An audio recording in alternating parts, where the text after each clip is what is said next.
Okay. I think I've clicked all the buttons. I've dialed all the knobs. I've set the sliders to content, and we're live, ladies and gentlemen. Happy Monday. How's everyone doing today? I hope that you are well. I hope that you all had a great weekend. It's nice to see you, Parallax. Thank you for the gift sub. Or the 20-month sub. Thank you for that. It's very generous of you. Nice to see you, Lara Takin. Why does Twitch TV hate me? Toby1 Kenobi. All my favorites are all in the same room. I'm very excited to have you. We have quite the show today. FairyQueen has graciously, generously decided to join me today to do call-ins and to discuss gender issues and just the takes of the day, if you will. How you doing, FairyQueen? How's life on your end? Doing pretty good. How about you, Wick? Oh, I've been better. I've been worse. We're here. We're talking. We're discussing. I had a pretty good weekend. I got Octopath Traveler 2, and I just played the heck out of that. Why does Twitch TV hate me? Asks. Is FairyQueen worried that the transes will steal all her mans? That your concern? Not at this time, no. Not at this time, no. I've got no mans to steal, so Fair enough. Fair enough. Let's get into something before we get into all that talk, okay? And we've got a lot to cover today. We're gonna talk about cold approaches. We're gonna talk about if women are attracted to evil. We're gonna talk about Greek life, sororities, fraternities, all that. But I wanted to talk first and foremost about something that I just saw. Okay, it just dropped. I just came across my feed. I showed FairyQueen it a little earlier, and I just wanted to watch it with you guys and then talk about it. It's about 30 seconds long ish. It won't take much time. You'll kind of get the gist of it as we go. So let me switch my screens here. Boop boop boop. Hopefully it doesn't mess up. Go. Okay. Oh, we can see FairyQueen's reaction to it. But we won't see mine. But that's okay. We're gonna go with what we have. Okay. Let's watch this. It's like 30 seconds, and then if you guys can't hear it, let me know. Because we have a Republican governor and a Republican Secretary of State in the state of Georgia. What's your name? He said Parker? My name's Parker. We have a Republican governor and a Republican Secretary of State in Georgia that approved our elections, and Donald Trump said that wasn't constitutional. Right, Donald Trump tried to undermine our Constitution. You're in 10. I just walked in. I'm here to just learn. Hey, you're an anti-patriotic, anti-constitutional person crashing our party because you tried to stop our democracy. I got one question. Donald Trump called the Secretary of State of Georgia and told him to find him some votes. What is a woman? Oh my God. That is so fucking weird, y'all. Maybe you should meet one. I'm married to one. Same. And there we are. What are you thinking? What are your thoughts? My thoughts is that like in about a single minute that pretty much summed up the discourse that's going on right now. At least wherever I'm seeing, okay? It seems like most level-headed Democrats are saying that Donald Trump is a threat to democracy. They bring up a lot of things that Donald Trump did during his presidency to discredit him. And then, you have Charlie Kirk responding, well, what is a woman? At which point, I think Charlie Kirk asked whether or not this person was the president of the Young Democrats. I'm not sure if he is or not, but whoever this person is, this person then responded, well, why don't you go meet one then? And then Kirk says, I married one, and then he walks out. And this is this sort of echoes, a lot of the anti-trans legislation and the anti-trans, discussions that have been going on, from the Republican Party towards the Democrats for a while. So I don't know. I think it's pretty much a good recap of our current cultural moment. That's my take on it. Yeah, I mean, it encapsulates a lot. So I don't know what led up to this confrontation. It obviously was some sort of confrontation. I don't know did Charlie Kirk just walk in and then he got accosted, or were they having a back and forth first and then it got heated and then cameras started rolling? I don't know the context of this, right? Honestly, if Charlie Kirk just walked in the building and then this guy came in with that energy, that's a little cringe. Okay, I don't like that. But I think the ensuing back and forth, at least the recorded portion, as you said, was a good encapsulation of the different ways of thinking that people are going in with this. So first of all, this was posted by Charlie Kirk. This was something he decided to upload and to showcase. I don't know why he would do that. For me, in my opinion, he does not come off looking good in that exchange. The other guy might not either, because again, it really depends on, like, again, what happened before. If he's just coming straight up with that energy, no prologue, nothing like that, that's a little weird. But this idea that you don't have to address any of these questions, these real concerns around Donald Trump's handling of the election, and you can just ask this silly meme question, what is a woman? Got him.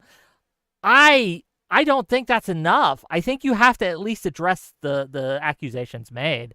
I think that you can't just ask that meme question and expect people to care or for minds to be changed or for it to be persuasive. But maybe I'm wrong, right? You're more versed in that area of stuff, so go ahead. I think that like there's two ways we could talk about like this interaction, right? We could talk about it very literally, right? The fact that he very literally did not address, like what the person that walked in like said to him, right? We could look at it that way, or we could look at it like for like what it represents, because like to me, like this whole like 1 minute like seems to be a meme to me, right? And so like what it represents to me more is the Democrats are coming in like with a very clear critique of Donald Trump. They're saying that Donald Trump is a threat to democracy. And what is like the response like from Charlie Kirk? Like, what is a woman? I don't think that that's just a meme. I don't think that that's just, a gotcha, right? I think what's implied by that, it's bigger than like the question about like it's bigger than the trans question that like we've been talking about for over like at this point like over 10 years. It's bigger than that. What he's saying when he's asking like what is a woman, he's saying the Democratic Party is entirely out of touch and is not in touch with reality. You are not in touch with reality. You cannot be trusted to say what is or what is not the truth. You can't even be brought to answer this very simple question that I'm asking you. You're flustered at this, and yet you want to sit before me and rail off like 50 different facts about Donald Trump stealing and so that's really what the discourse was, right? I mean, you could make it literally, I suppose, be about like what is a woman, but it's I don't think we're really just talking about trans issues like when Charlie Kirk brought that up. What he's really doing is he's laying an indictment of the Democratic Party, of those of the left, like en masse. That's what he's doing. Do you think it's that deep though? It didn't feel that deep watching it, right? I understand that it's a representative, and perhaps we can, and we will have that conversation, right, of the overarching things. But like this idea that Charlie Kirk was doing anything but other than trying to get a gotcha is, I just think it's deeper. No, I do think it's deeper, and I don't think like you have to be a philosopher in order to see that it's deeper than that. I mean, like it's kind of like when the Democrats used I guess they still do it to a certain degree, but like somebody who was more liberal would ask, "Do you believe in climate change?" Or do you believe in evolution?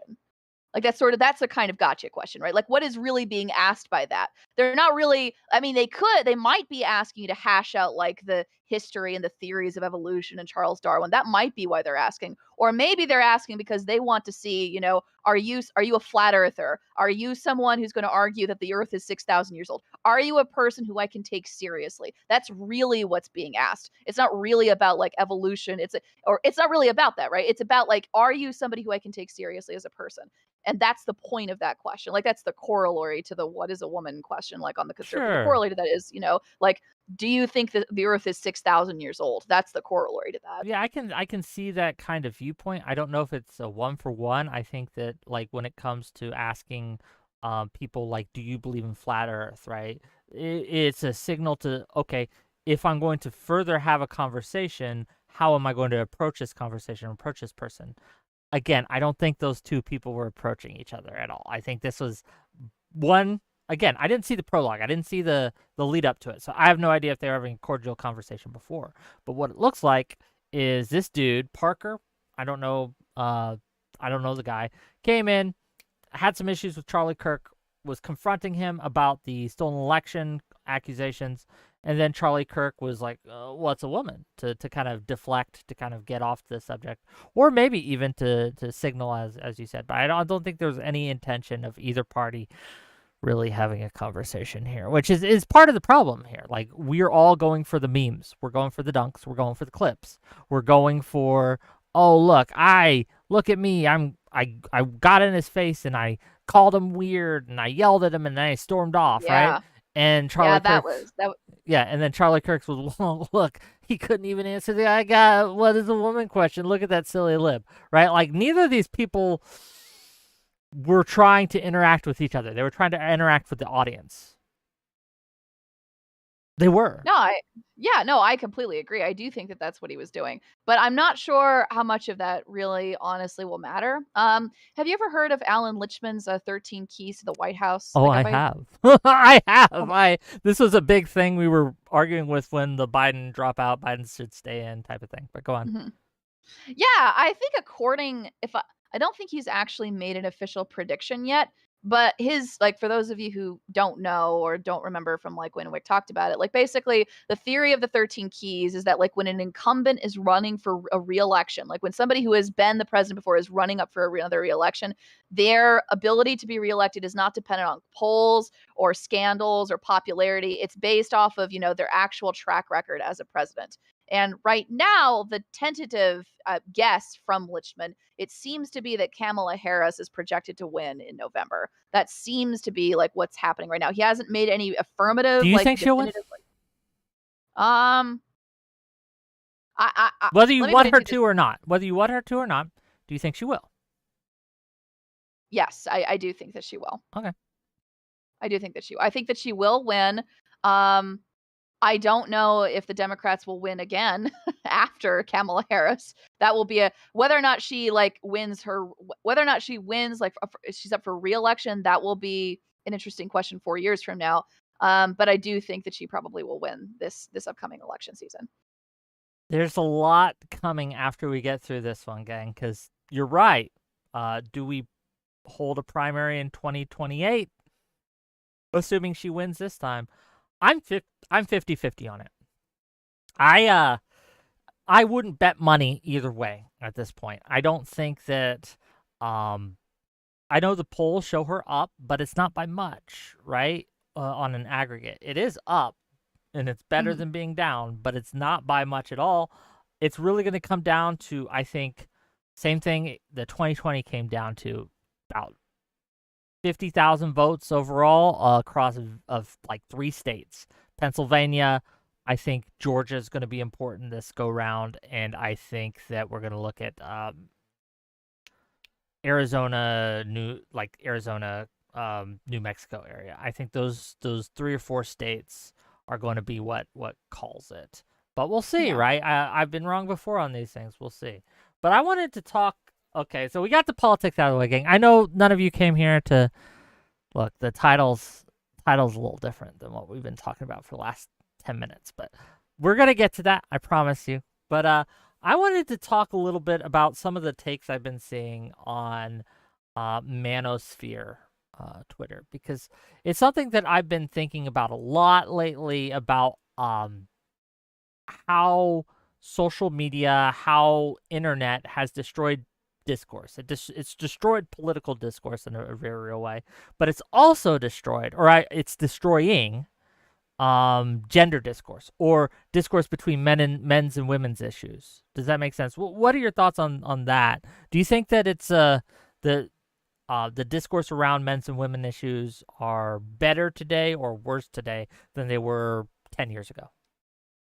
I think it seems to be worse today than 10 years ago. Like, what was it? Like, what is it? Like 2024? Like 10 years ago. What Before was it? social media, I'm trying to go. So 2012, before 2010, right?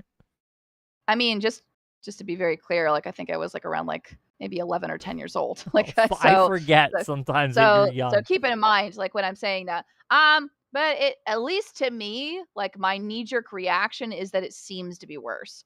And it seems to be worse because like it's more in your face, because like you do have access to social media, because you can check your phone, because you can see what's happening.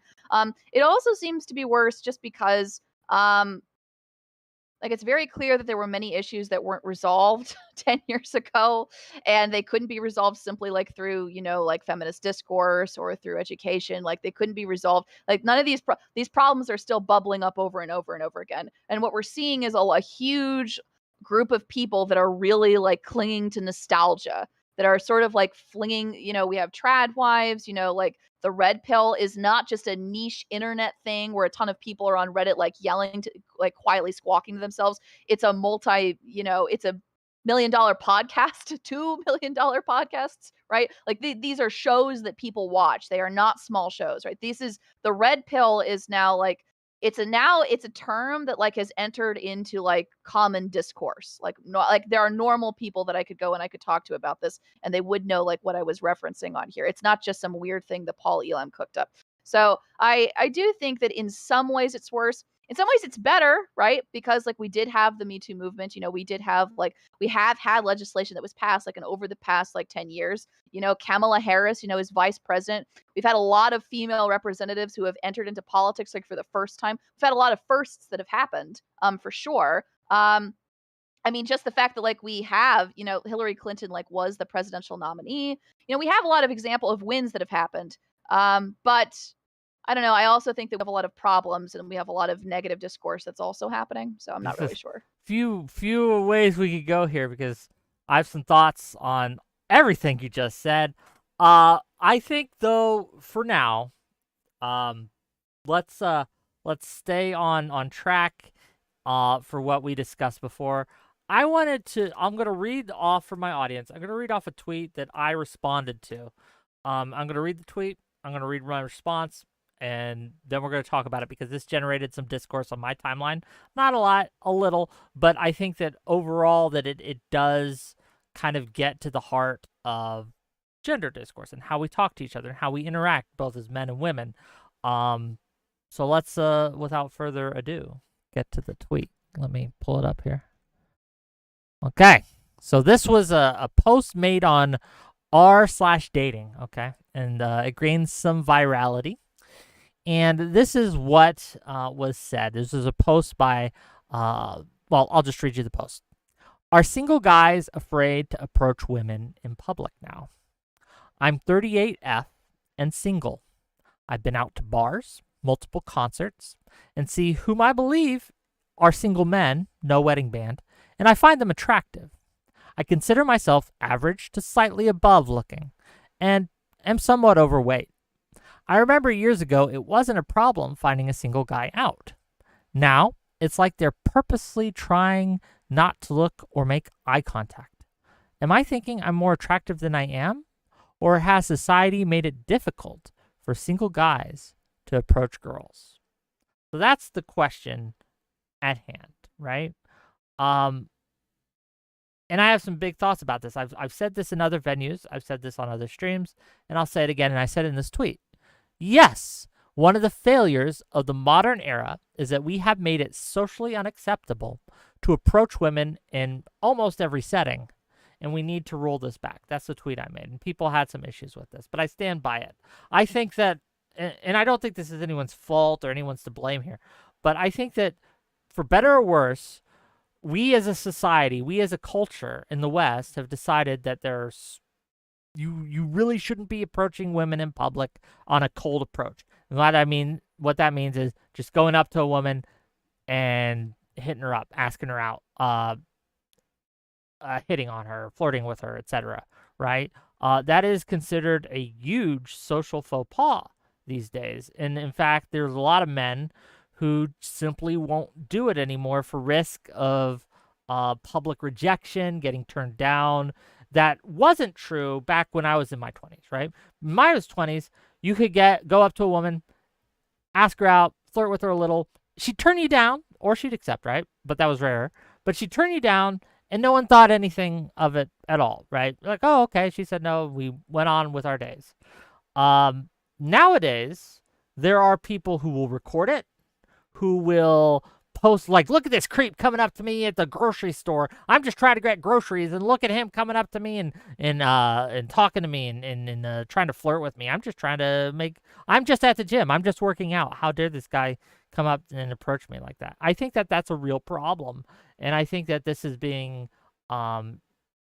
enforced not only by women but by men too. Men will see other guys as creeps. What are your thoughts on that? Do you think I'm off base here? What do you think? I don't know. I would not like as a piece of general. I think it depends on like. I hate to put it this What's way it because it's not depend very on? satisfying. How cute they are? But go on. I don't know. It depends on the context. And it depends on where you like I could see like if you are a new group of people and you are together, you're meeting together for the very first time, maybe at the company, I don't know, ball, or maybe like you're meeting together. Like I don't know, like there's some sort of thing or reason for you to be with a bunch of strangers like in a room together. I don't know like what like do you know what I'm talking about? Like a work convention, like maybe You're you're a out of town, captive you're going audience, right? So I get that. Like if you yeah. just meeting together for like a conference, like a work Yeah. conference. Yeah. Yeah. I think that like trying to do some I think in like that type of context, I think it's contextual, right? So I think in there, because nobody knows each other, right? Everyone is brand new. Like you going up to someone just randomly and asking someone in that kind of context, I don't think that would I think it obviously depends how you do it, right? Don't go up and say something incredibly inappropriate and creepy, right? Like it depends on like What would be but something creepy? anything regarding the other person's body that they didn't so like if you're going to compliment somebody you should compliment them on like the way that they dress, or if you are going to say something about like you should not say anything about their actual body because that's weird and because you shouldn't be overly sexual because that's why because it implies sexuality like when you're doing that. Mm. So you should say, "Oh, I really like that headband. Oh my gosh, I love those shoes. Where did you get them?" Something like that. Like you pick and it also is it's also a compliment Does because a you're reflecting face something count when it comes to body? Like, could you compliment someone's smile? Like, wow, I just no. I was across the room, okay? I was in the poultry aisle, okay? And I looked over and you were laughing at a joke and I saw you smile and it just brightened my day and I just wanted to say hi, maybe get your number. Maybe we can talk sometime, maybe No, No, no, that's no, not. no, That seems no. I okay would to me. That's creepy. no. It's not that like you can't ask somebody it there's a very particular way of like what you should do is you should come up with some dumb excuse to talk to them. Like whatever excuse and it should be about something that they enjoy doing and that they like. So like if you're in the work conference and you're together with a table of people and you notice, I don't know, that they have like I don't know, like maybe they have a picture of a horse like on their bag, right? Or they mention that they like to go fishing. You talk to them about fishing or you talk to them about the thing on their bag. You talk to them about something that they have made clearly about themselves and who they are and you use that as a point of reference to try to get to know them a little bit. And then once you get to know them a little bit, like you get to know two or three details, you say, I'd really love to talk about this with you more later. Would you like to get coffee with me someday? Drop in number, right? But you don't say anything like about like what their physical features What they are. look like You at don't all?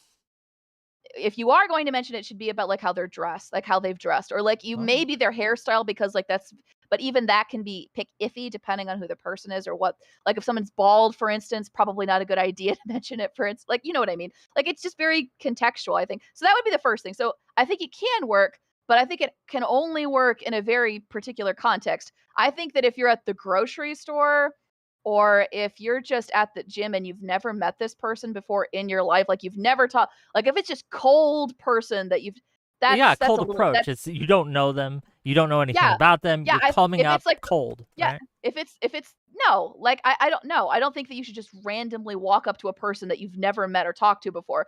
Now that having said that, people do meet in gyms, they do meet at church, like, they do meet at coffee shops, but at least in my experience, the way that that actually works is the person habitually comes to the coffee shop and you know that they always order a salted caramel macchiato, Mm. and you get to talk to them about this you see what I So mean? you Like, would it would be socially unacceptable to you, or you would feel it socially awkward or wrong if you were just at a grocery store, at a bookstore, at a library, at the gym, whatever, and some guy came up to you and started flirting with you. You would think that would be inappropriate. I think that it would be inappropriate if he walked up to me and said, "Hey, honey, I really like the way your ankles sing Okay, in those sure. heels, I'm not talking I'd about love to that. take you dancing sometime." Like, no, like that kind of thing, no. But like if you go up to somebody like in the bookstore, like and you just say, "Oh my gosh, could you hand me that book? Oh my goodness, I love this series. When did you start to you ask them about you ask them questions about who they are as a person, right? You don't ask them questions and you don't strike up a conversation about what they are, like what their physical features are. And if you divorce it, and that's one way to avoid from being creepy. Another way, if you're going to meet somebody at the gym or at church or at a coffee shop, ideally it should be somebody that usually comes there on a routine basis so that you can get a thing started and you can talk to the person every Remember, time they come guys, back. make sure to keep track of where they come and where they go, so you can make sure No, that you're no, there at the no, appropriate times over a set number of intervals, no. and then you Like, can make it seem uh, what's the word? Spontaneous. Thank you. A few super chats. $2 from Testicle Johnson. Try, damn girl, you poop out of that thing. Thank you for the $2. 100 bits from Lou Talkin to say not every woman has issues with you hitting on them in the grocery store, the gym, or on the street, but enough women have spoken out against each of the different spaces as being obnoxious and bad places. No woman would ever want to be approached at no space feels like a safe place for an approach with the intention for courtship. And I think that you're just backing up my take here. Is what you're doing. Is my take here is that we have made it socially unacceptable to approach women in public, for any kind of courtship or approaching for dating or romantic interest of any sort. Well, I think. Yeah. Well, what am I saying? I'm not saying like don't meet people. Like you can't meet people out in public. What I'm saying is you should try to befriend them first. That's what I'm saying. And that like if you meet them, like you should, and it should be a lot. You shouldn't be so bold, so brash. You should be subtle. Like when you're meeting someone, you talk about the book that they're reading. You ask them about the newspaper that they're reading. You compliment their shoes. If they talk to you about a hobby that they like, you ask them about that hobby and you get them to talk about it. And then they want to talk to you more because they want to talk about something that they really enjoy talking about. And now you two have a connection. That's how you do it. Like you don't do it by just walking up to somebody and tapping on their shoulder and say, "Hey, I think you're really cute. Do you want to go get coffee? Also, I love your eyes. I love staring in them for a long extended period of time." Like if you do something like that, it's going to be too much. But if you start from the position of friendship, right? If you just say that you really like the same thing that they're interested in, if you gesture and say, "I really like that book," well, now it feels less weird if you do it that way. It feels like they actually are trying to get to know you, who you are, as opposed to, because the fear is, right? Like, why is it scary if when the guy comes up randomly to you in Starbucks and says, "Hey, honey, I really like your smile. Do you want to come and smile for me some more next week?" Like, why does that feel weird? It feels weird, one, because it feels overly sexual, right? It feels like the person is trying to basically that basically the only thing the person is interested in is sex, and that's why they're talking to you. Okay, so you have to make it clear, like when you're talking to someone, that that's not your only intention. Okay, or if it is your only intention, that I don't know. I don't know if the gym is the best place for that. That's a little different.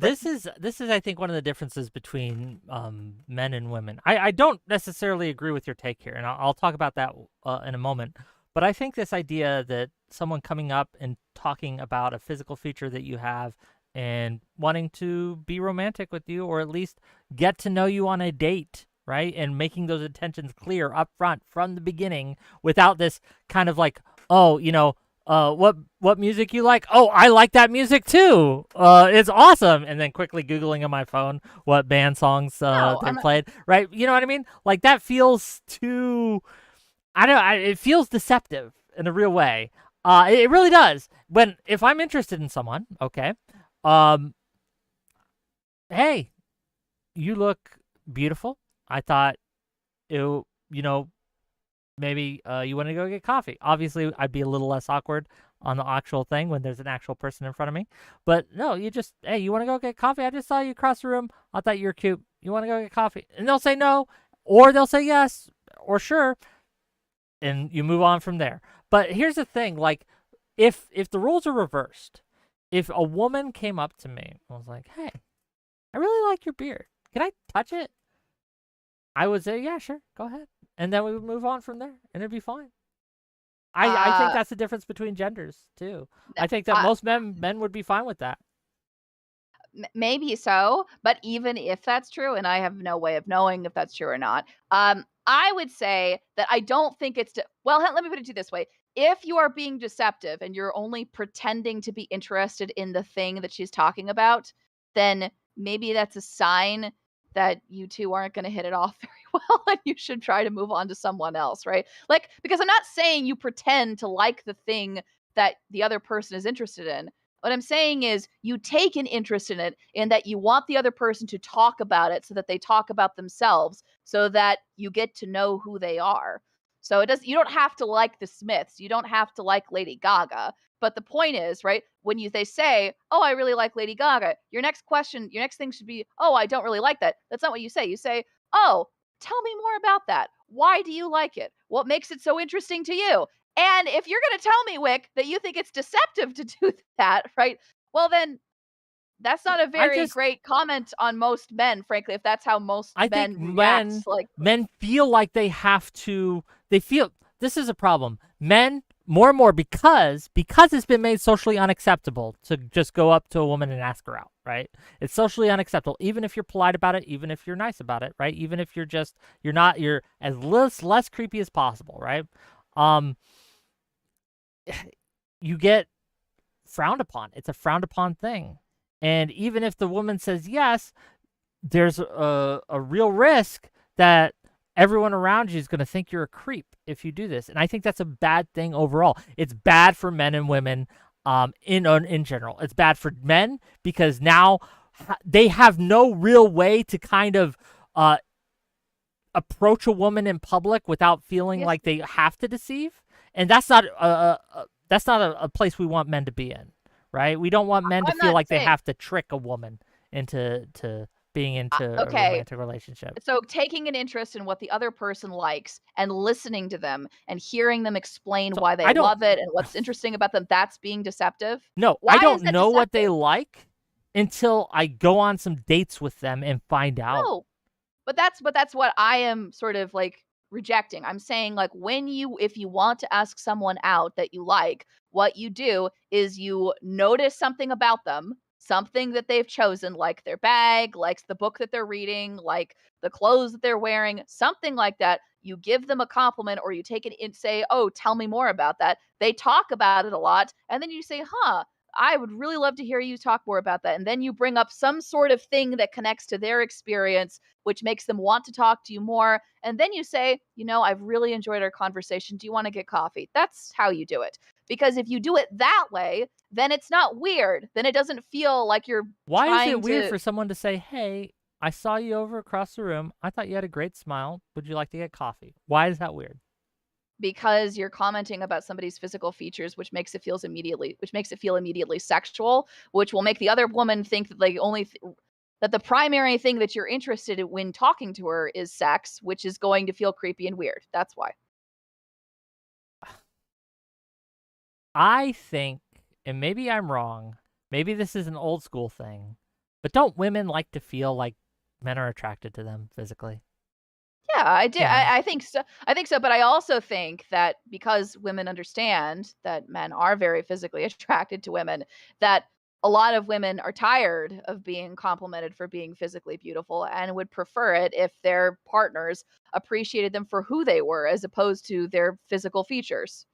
$2 from Cameraman 502 to say, "Why are you bothering this woman who's trying to read?" Thank you for the $2. 100 bits from MSRRP to say, "The truth is that you will get rewarded for doing the socially unacceptable thing. They first tell you all the things you can't do and then sit back and observe if you have the guts required for ignoring those rules." That's the actual game that's being played. It feels like that. To back up that chatter's point, it does feel like that because a lot of people say you shouldn't approach people in public. But every time, well, not every time, but most of the times, especially nowadays, when I cold approach a woman in public, it's a positive experience. Because they are always pleasantly surprised.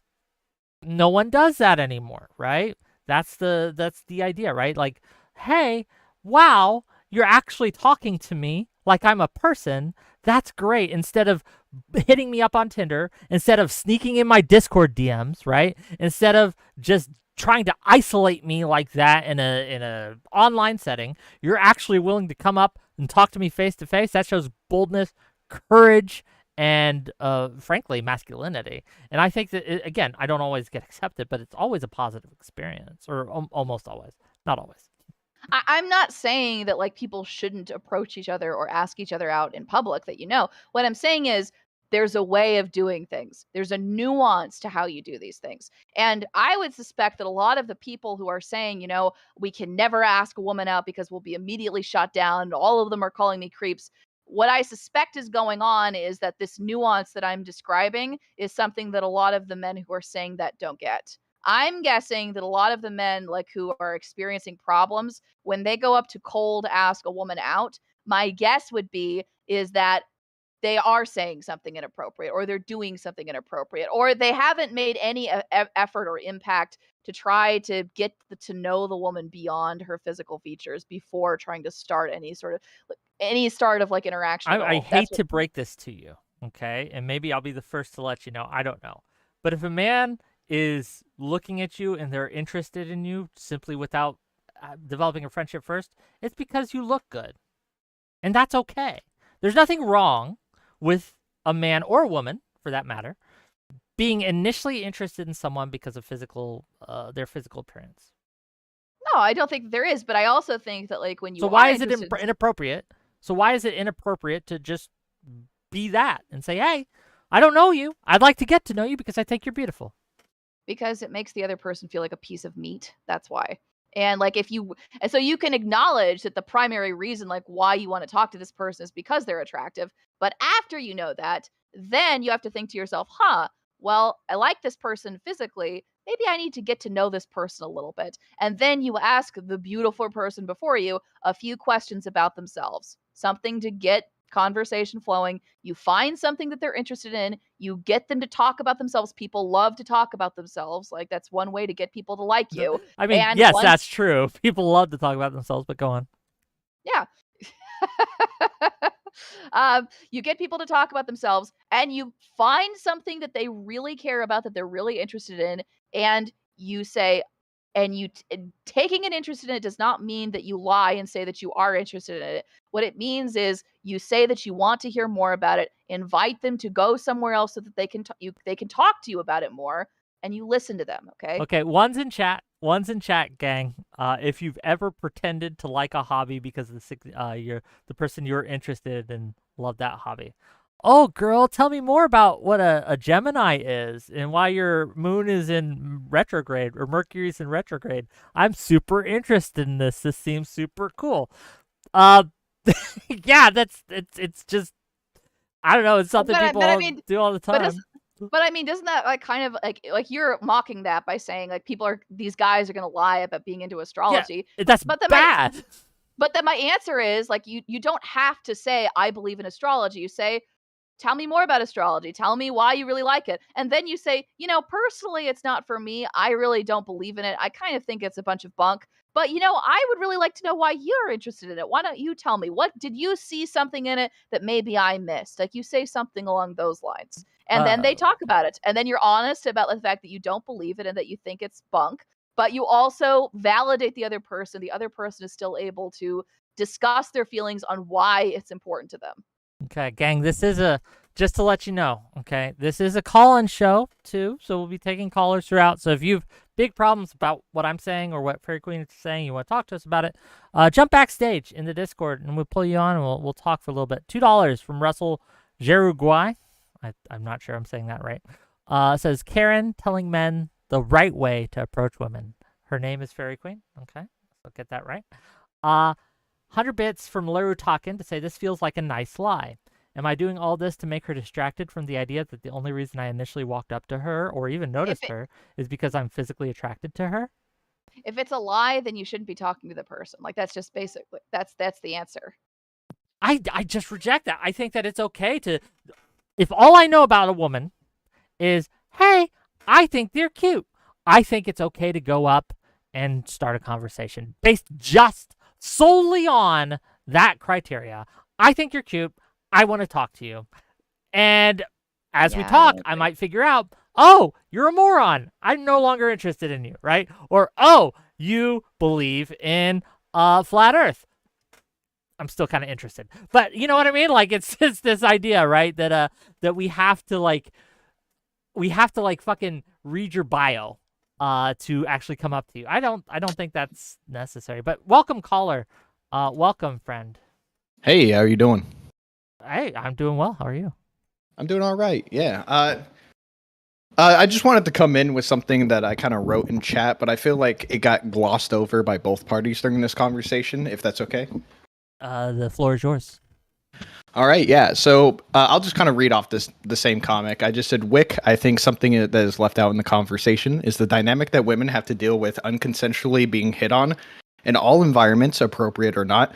For men, we rarely receive any positive feedback and are pretty much compliment starved, which means that you and I would probably be more accepting and okay to be approached in pretty much any environment because of that. While a woman, because of being hit on consistently in all types of environment, would be more standoffish. Oh, to be clear, I think there are scenarios where it would be inappropriate for men or women to approach a funeral, for example. Don't hit on another person at a funeral. Like just don't do it. It's not the venue, it's not the time, it's not the place. It's probably a bad idea. There are others, right? Like if you are in a if you're getting your mug shot, right? Don't hit on the person taking the photo, right?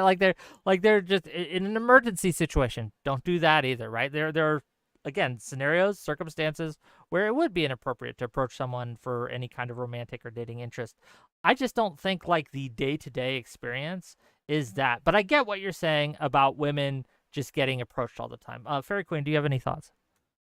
I think that there's also like a reverse to that too, Wick. I mean, I don't know. Like, I also think that they're probably like you keep mentioning the grocery store, the bookstore, church, like intramural soccer, right? I'm trying to think of like, well, I'm just trying to think of like normal places that people go to hang out. But I don't know. I guess when I'm thinking about it, maybe no. I'm wondering if no, I'm thinking of the opposite of a funeral, like going clubbing, right? Or going to a bar, right? I think that is a venue that it's you have to be very, very careful, obviously, because there's alcohol involved, right? And you need to be cautious about this. But I think that I could see it being the case that like you're there, you have a few drinks, you meet somebody who's kind of cute, and maybe like it is more normal there to flatter each other's like physical appearances like within that environment. Are you saying that it's inappropriate to hit on someone at a club? No, I'm not saying that no, that's not what I'm saying. What I'm saying is like it's more socially acceptable to hit on someone when clubbing or going to a bar. Like Yes. it's generally considered to be more, but that's not the case, right? Like what I'm saying is the friendly neighborhood bar is not Publix. It's not Walmart, okay? Walmart is not the friendly neighborhood clubbing site. It's not it's not the bar, right? It's Walmart, right? People go to Walmart, in sweatpants and flip-flops and their hair in a messing bun trying to find the last bag of lettuce, right? Like that's why you're there in Walmart. You're not there in Walmart, to go flirt with the expectation that you're going to be flirting with someone, which is honestly the other problem with what you brought up earlier with the cold approaching people in these spaces. Like most people like in these spaces do not get dressed up to the nines to go to these spaces. So you're embarrassing them like when you go up and you talk to them, especially about their physical features. Like I guarantee you like the woman who has thrown on a t-shirt and jeans and a pair of sneakers who has just gone to Walmart to just get some frozen food for the evening does not feel good, does not feel very pretty, and does not want someone walking to her with oil slicked across her face, telling her how great she looked from the other end of the room. That's not a good experience. I don't know if that makes sense or not. I guess what I'm saying is hold on. I hear what you're saying. I understand what you're saying. But here's the deal, right? Like I think that by making it socially unacceptable for a man in the grocery aisle to approach a woman, right? I think this has led to worse outcomes both for men and for women both.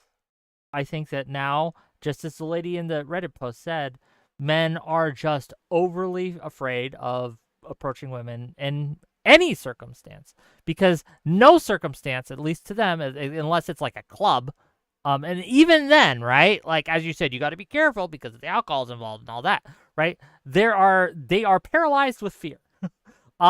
Whether they should be afraid or not is a different question, right? But they are paralyzed with fear because they go in their heads like, is this woman going to think less of me, or are the people around this woman going to think less of me or think that I'm a creep? And that scares men, because one of the things that men do not want to be seen, most men, well, most except reasonable men don't want to be seen as, is they don't want to be seen as creepy. They don't want to be seen as creepy. They don't want to be seen as this desperate guy or lonely guy or anything. They really don't want that. And so they have just stopped really approaching women, except for on like things like fucking Tinder and stuff.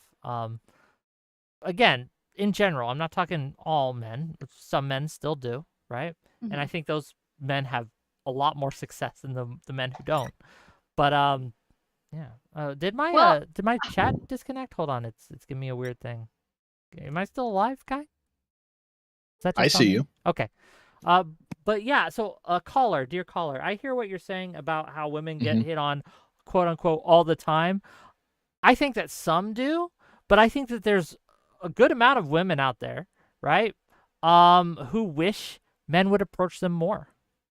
Oh, definitely. But it was just more about the fatigue aspect. I mean, women generally take care of the way they look just more. They're taught at a young age to care about that things more than a man is. And more women just look generally more attractive than more men. So, and men will, like, if a woman is in the man code, like a 6 or higher, that's approachable, and they will approach them. And if you are in that, which most women probably fall within that range, it's the fatigue of consistently being approached only for this one thing has to be tiring, right? And I do, if you mind, do you mind if I kind of reply to something you did say earlier? Because I wanted to maybe. You're here. It's your floor. Okay. Yeah. Thank you. You were talking about how like men are afraid and about like the venues and what's appropriate and what's not. One thing I want to talk about, and a little information. This is not be like, I'm not super religious or anything, but religion used to be a venue of being able to bring people together that have similar values, that share similar when it comes to sex, relationships, cultures, and was able to bring and unite people in a way that made relationships easier. Now that we've moved to a more secular society, one thing that we have failed to do as a community and society is replace a lot of the aspects that church was actually really good at. And that is being able to express to each other what our values are and be able to build communities and groups around said values. So I think a problem that might be tied into what you're talking about is that men and women do not know how to build communities and groups around each other with similar interests and values that allow us to be able to engage in a way that's a more natural, healthier, and safer way to date, that is more consensual and more straightforward, I guess you would say, without the burdens of modern dating. And this is not saying we need to bring back the church way of doing stuff, just that something needs to supplement those community activities that we have long got rid of. Yeah, there's some places you can find it. Like I found my partner through a Japanese language exchange program. And that allowed me to be able to. Did you at one point like hit on her during that program or flirt with her? Yes. Yes, of course. And it was successful, correct? Yes, but we didn't start that way. It was strictly business, but obviously men, women attracted to each other, but we had a lot of similar things because we're in a group that's similar. I had an interest. I sought out a community that has that interest. Talking to her, I found out that we have similar values. And, well, I saw her and I found her sexually attractive and appealing. She found me sexually attractive and appealing. So now we have both the short term of being physically and sexually attracted to each other, but also the long term of knowing the values and personality of one each other, which made this such a natural transition into what is now a 5-year ongoing relationship. I'm glad it's working out for you. I really am, right? But I don't think it's unnatural. I don't think it's unhealthy, and I don't think it's unsafe to approach or to be approached in a Walmart or a library or a park. I don't think any of those things are unnatural. I don't think any of those things are I'm sorry, but unacceptable. I don't think okay, any of those things are unsafe. he just proved me right, Wick. Like, listen to what he just said. I He listened. said He said that before he hit on her, before they had like a relationship, that he joined, what was it, a Japanese like foreign exchange program? Like that's what it was. Like you were both learning Yeah. Japanese. He joined an interest that he liked. He met her. They talked about and conversed and like had shared community over a shared interest that they had and got to know each other that is organically. one of the ways that relationships happen. That's true. Yes. But that's He not got the to know only her way that for- relationships happen. Well, it isn't the only way that they happen, but you're far more likely to have a filling and it's far more likely to be successful if you try that way as opposed to complimenting somebody about their physical features first. You're more likely to be successful. Maybe. Or you I just think that, again, it is no sin and it is not wrong to approach a woman in public and with romantic intentions, right? Catcalling is different. Like if you're just driving the girl, damn girl, look at that ass. That's not what I'm talking about. I'm talking about being at the library. Come up and say, hey, I saw you smile. I thought you're cute. You want to go get something to eat. I think that's fine. I don't think that's unsafe. I don't think that's inappropriate. And, hey, sometimes it works. like I said, I'm not against like going up and meeting people in public. What I'm against though is like commenting on their physical features or being too forward about like sex. Thank you. Hold on. Thank you for calling in, by the way. I really appreciate you, buddy. Yeah, no problem. Thank you. And this is a call-in show, so if you're in the chat saying FairyQueen is right or Whick is right, and I see both of you, like I see you, Mary, and I see you, Mantis, feel free to jump backstage, and we'll pull you in. But finish your thought. Sorry, I didn't mean to interrupt. Well, I didn't mean to interrupt, but you know. Yeah, no, it's not that like I don't think people shouldn't approach people in public, but it's just that like there's a lot of things, okay? There's a way of doing things and there's a way of doing it right and there's a way of doing it wrong. And the wrong way is to immediately bust out of a dark corner and to say something about a person's physical features and then look, if this is a dark alley in the middle of the night, I get you. I'm with you. But I'm not talking a dark alley in the middle of the night. I'm talking like Barnes and Nobles, okay? Yeah, no, you're talking about coming up from behind the bookshelf, the dark, dusty bookshelf of Barnes and Nobles. Why are you sneaking up on this woman? I saw you were reading Pride and Prejudice. I have some prejudices I'd like to share with you, baby. Like, okay, here's how this works. You're walking down, you see someone you like, you smile at them. If they smile back, you come up, you strike up a conversation. Hey, I think you had a really great smile. What are you reading? And then you talk a little bit. You want to go get coffee sometime? Great. Awesome. Or no, okay, well, hey, have a great day. That's it. It's not unsafe, it's not unhealthy, and I hate that we've stopped doing this. Wick, the most important thing you said there was, what are you reading? Okay? That's the question you ask. You ask, what are you reading? Oh my gosh, I love your haircut. Why did you get that? Something like that. You ask them a question about something. I don't want them to think I'm gay by complimenting their haircut, okay? Oh my God, look at the haircut. Oh, who's your stylist? It feels weird to me. No, well, it's weird to now that I'm thinking about it, maybe your hair is like kind of a weird thing to compliment, to talk about. But why is it weird? It's weird because it's a part of your body, right? No, that's not why it's weird. Well, for me, it's weird because I don't fucking have it, right? But it'd be a weird thing to start out with. But like, I think that like, there's nothing wrong or weird about complimenting someone's eyes, smile. Now, yes, nice ass is weird. Nice tits is weird. But yeah, something about the face, that's, I think, perfectly acceptable. Not when you've never talked or spoken to the person before, and not when it's the first things popping out of your mouth, right? That should not be the first thing popping out of your mouth. Your first thing should be, hey, wow, what is the book you're reading? And then they tell you about the book, and then you talk about the book, you make a funny joke, you're witty, you're charming, you take an interest in something they're talking about. And then you turn that into a thing that you can later turn and spin into a discourse relationship that you have, and then you can trick remove. You trick them into it. That's what it sounds like. It sounds like you're intending. You're building rapport. That's the point. The point is you're trying to build rapport with another person about something they genuinely enjoy. That's what you're trying to do. Okay, $5 from Counselor Guy to say the framing of this is all wrong. Men aren't afraid. They're just increasingly burnt out of having to meet the expectations of traditional gender roles. I think that there's some burnout involved, obviously. There's some burnout when it comes to these things. But no, I think that the fear of rejection and how that plays socially is a huge thing these days. more so than before, right? There's always been, rejection's never been fun, but now you know that your rejection might go viral. And that plays into people's minds. It plays into their heads. Well, don't you think that like the flip side of that is also true for women though? Like, I mean, you could. What do you mean? I mean that like we're not the only ones with cell phones, right? If you come up to us, right, and you try to ask us out, and then we say no, right?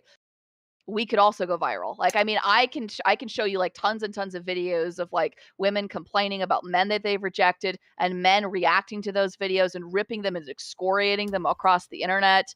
Like there are videos, not just of like women like filming like creeps at the gym, but videos of men. There was one video I saw, it was a man going up to a woman exercising and she was and he was basically saying, you know, you're what's wrong with this generation. You're wrong. What's wrong with women today? You know, he deliberately. So it's so, you know, I mean, you say, you know, like, well, women are so afraid. Well, men are so afraid because, you know, if they do something wrong, they could be recorded on camera. I mean, first of all, you have a camera. Social cost to be seen as a creep.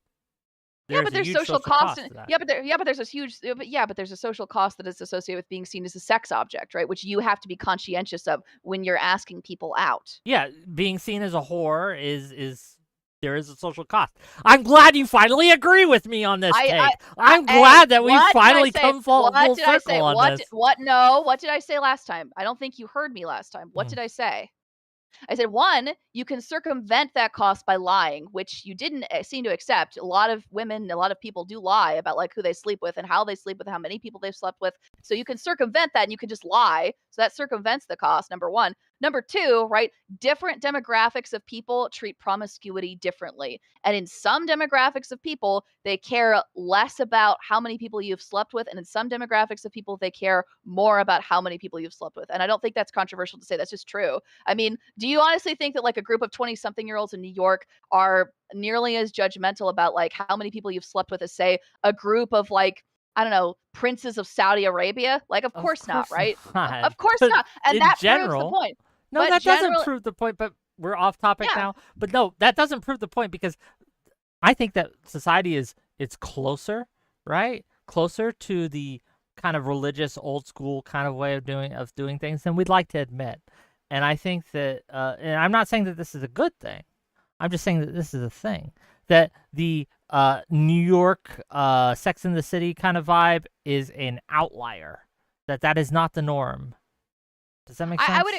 I would agree with you that like in the vast majority of for most people, like being known, well, for most women, I think for being known as promiscuity, generally speaking, there is a social cost associated with it. But what I question with you is like, it really depends on who you are and where you are in order for that cost to be incurred.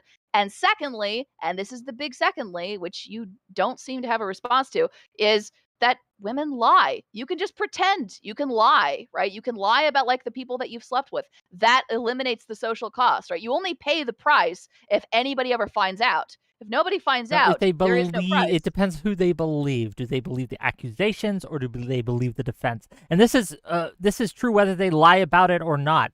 False accusations of whoredom can be just as damaging as true ones, depending, again, context on who's believed and who is not believed. So, I mean, a woman could lie, but the question becomes, do people believe that lie? And that's a question, and it really will depend on, again, how good the woman is lying. And we all know, my dear audience, how good women are at lying. So maybe FairyQueen has a point here. But I wanted to get a little bit to the second topic of the day that I wanted to talk about on this, because I think we're circling the drain here. I just think we disagree. I think that absolutely, obviously, we have made it more socially unacceptable to approach women in public spaces. I think that's generally been a detriment to both men and women. You disagree. But let's get to the second thing that I wanted to talk about today, okay? The second point. Are women evil? And before I read this tweet, I just want to get your, I want to get my chat and I want to get your kind of view on this. Are women evil? One's in chat if yes, two's in no. And FairyQueen, are you evil? Am I evil? I think that people are evil. I think that women are evil, and I think that men are evil. And just as I think I have a capacity for evil, so too do I think that you have a capacity for evil, Wick. And I don't think it's quite fair to put all of the haunches of evil upon my shoulders. I think we both bear that yoke. So that's my answer to you. Okay. $2 from Testicle Johnson says, thanks for the dating advice from two single people. Thank you for the $2. I really appreciate it. Look, if you want someone to get advice from someone, don't get someone who's been married 30 years. They don't know how to date anymore. They've been married for 30 years. Just FYI. They will give you poor advice. Let me see. Okay, so recently there was a excuse me, a tweet made. And it's a screenshot of a dating profile. I don't know if this is Tinder, Hinge, Bumble. I don't know which one. I'm not familiar with those. I'm not on those sites. It's a picture of a very kind of handsome guy, traditionally handsome guy, model quality. Okay. This is his bio. It says, aspiring model. Watch out for me in GQ in a couple years. Winky face. You should know I've had trouble with the law my whole life. Convicted 3 times for rape of a child and once for sexual activity with a child. But to be fair, she turned 16 like a week later, so it was super unfair, but whatever. I'm on Tinder. Oh, it's Tinder, I guess. Because maybe if I fuck some of you sluts, I'll stop wanting to be with kids. Unlikely, LMAO. They're way tighter than your beef curtain cunts. I hope you can therefore forgive me for my past crimes. Okay? Just out of curiosity, before we go any further, do you think this is a winning profile? Do you think this person got a lot of attention? What are your thoughts, chat? What are your thoughts, gang? And I want to hear your thoughts, FairyQueen. Just would you swipe right or left? Swipe left, obviously. Obviously. But because I read the bio, right? As we talked about earlier, you always should read the bio before you swipe right on anyone, right? Got some questions. Frankly, right, the fact that you're so willing to swipe right in person, without having read anyone's bio, that's more of an indictment of men, it seems to me, Wick. But at any rate, do you think if I found out that they were convicted of raping a child that I would continue to be interested?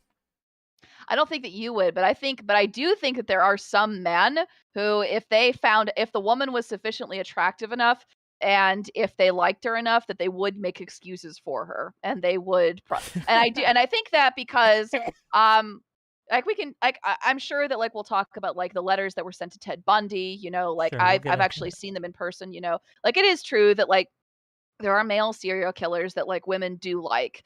And it is true that there are some women who are attracted to serial killers, who are attracted to criminals. It's called hybristophilia. Let's read some of these let's read some of these responses real quick, right? We'll read some of the interest that this gentleman got on his profile. Whether the profile is real or not, I'm not sure, but I doubt it's real. I think this is just kind of a social experiment. But here's some of the responses from Amber.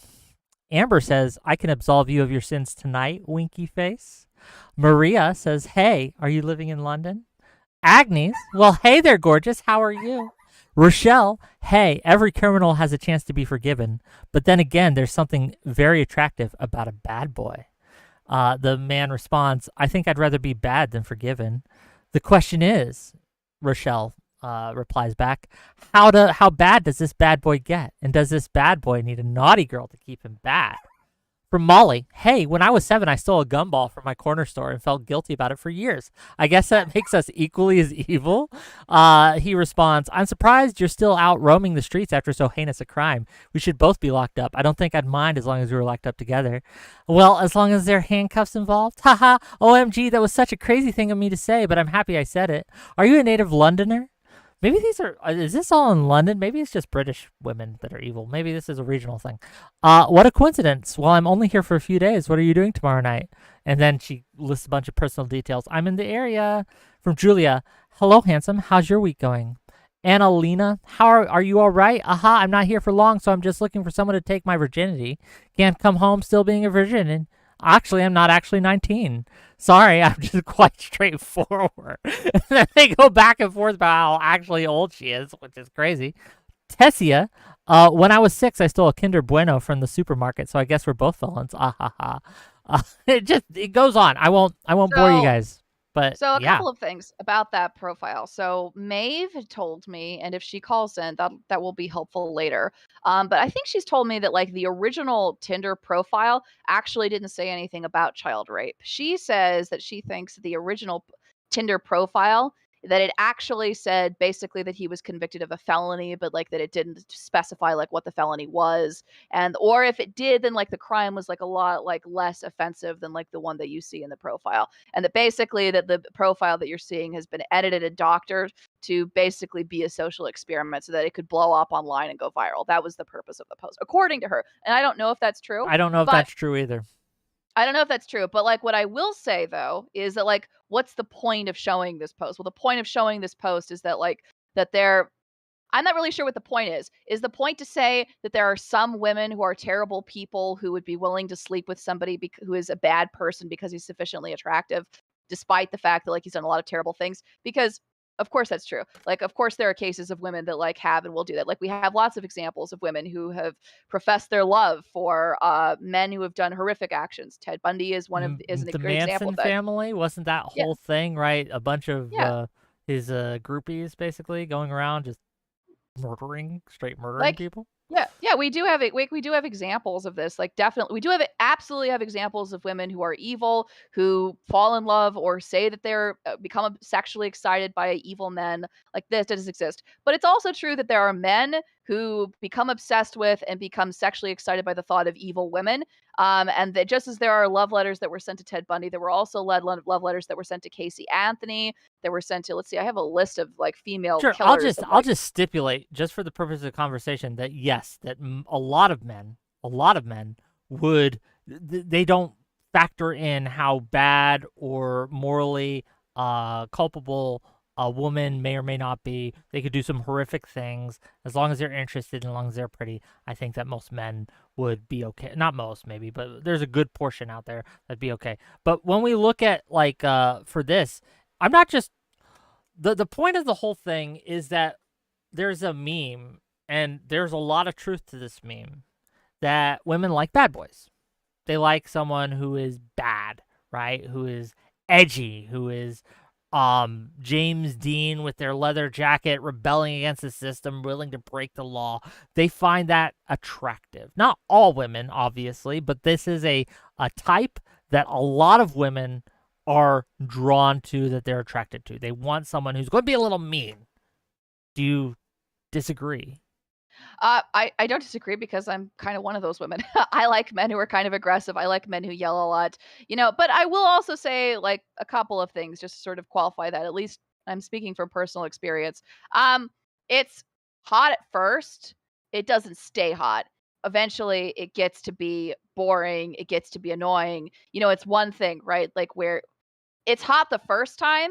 The second or third time when you're getting kicked out of taxi cabs, when people won't serve you, when he's like throwing a fit, like in some place, like it ceases to be sexy and it starts to become annoying and like, just please knock it off. This is embarrassing. Like, sure, it's please attractive initially though. And initially, but like you yes. do like get tired of it, like eventually, which is the first part of it. But the second part of it is, right, like I think like it's important to think about like what is it that we mean when we say bad, and what is it that we mean really when we say aggressive, when we say these things, and I think that like what I said with the cold approach, there's a way of doing things. Okay, there's a good way of doing things and there's a bad way of doing things, and the reason why this what's a good way to be bad?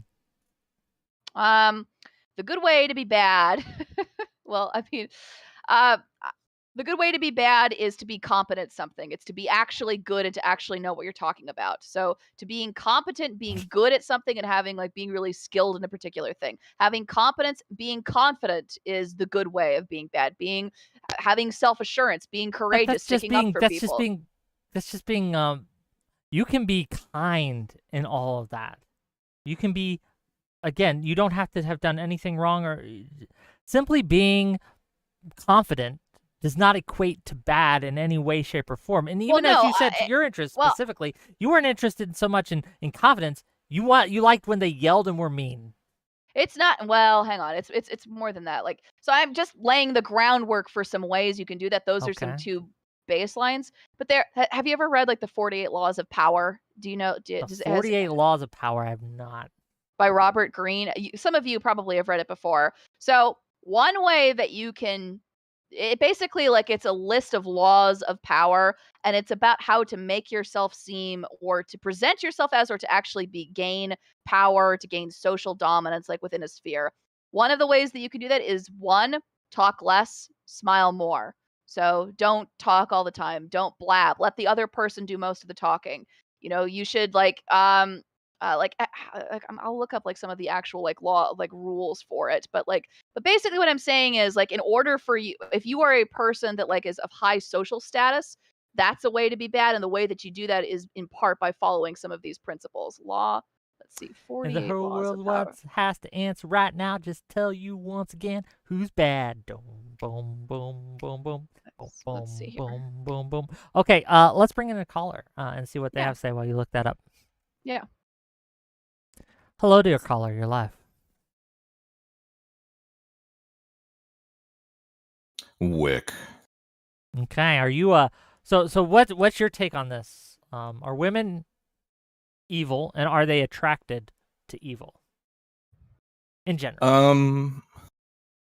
Are women evil? Are they attracted to evil? I mean, I guess it depends on whether. General, yeah, I guess it depends on whether or not you believe in evil. Okay, bad, like I dangerous, whatever you want to call it. I would call it chaos. I think if you generally live in a more emotional state than your sexual counterparts, that leaves a door open for a lot of things that men typically don't leave doors open for. Can you give us an example? All right. So, for example, if and this is just off the top of the head, so don't put me on a cross for this, but a woman walks into a bar and she sees, Mr. Badass with a black leather jacket smoking a cigarette at the bar, and he just looks dangerous and scary. In the non-smoking section, too, right? In the non-smoking so he's lighting section. It up in the non-smoking section. The sign's right behind him, and he's just lighting that cigarette up. Yeah. To her, and when she sees that man, she'll probably think, wow, he is mysterious and sexy and dangerous and knows nothing about this guy at all, but this is instantly attracted to him. Now, I'm not saying all women. I'm just saying, generally, I'm writing a romance novel, so just come along with me on the journey, right? She sees this, mustache, leather jacket, beer drinking, dangerous, mysterious man at the bar, and she's instantly attracted. She wants to know more about him. There's something there. If a man walks into a bar and sees that same guy, he would probably think to himself, okay, got to avoid that. That looks like trouble, right? We would automatically think, all right, self-preservation. We would think logically about it. It doesn't mean we're automatically judging him. That person might be the coolest guy in the bar, and we talk about the NFL for an hour or two and kick it off, and become friends at some point. But the first thing that would occur to us is, okay, that's something to possibly avoid. That's something to possibly be concerned about. That's something to possibly monitor. Whereas a woman would feel a magnetism towards that. So would you, FairyQueen? You're the woman here, right? You walk into the bar, dudes, shades, leather jacket, right by the non-smoking sign. First of all, I do think that I like that aesthetic. I don't think all women like that aesthetic, but I personally do. I personally think it's hot. But so I was trying to think of a way to sort of explain what I was talking about. It's the difference. Okay, do you guys remember Game of Thrones? You guys have seen Game of Thrones? Yes. Yes. Yeah. Okay. Yeah. Remember, in the first season, Viserys Targaryen, the third, or when Viserys Cersei fucked her brother. Yeah.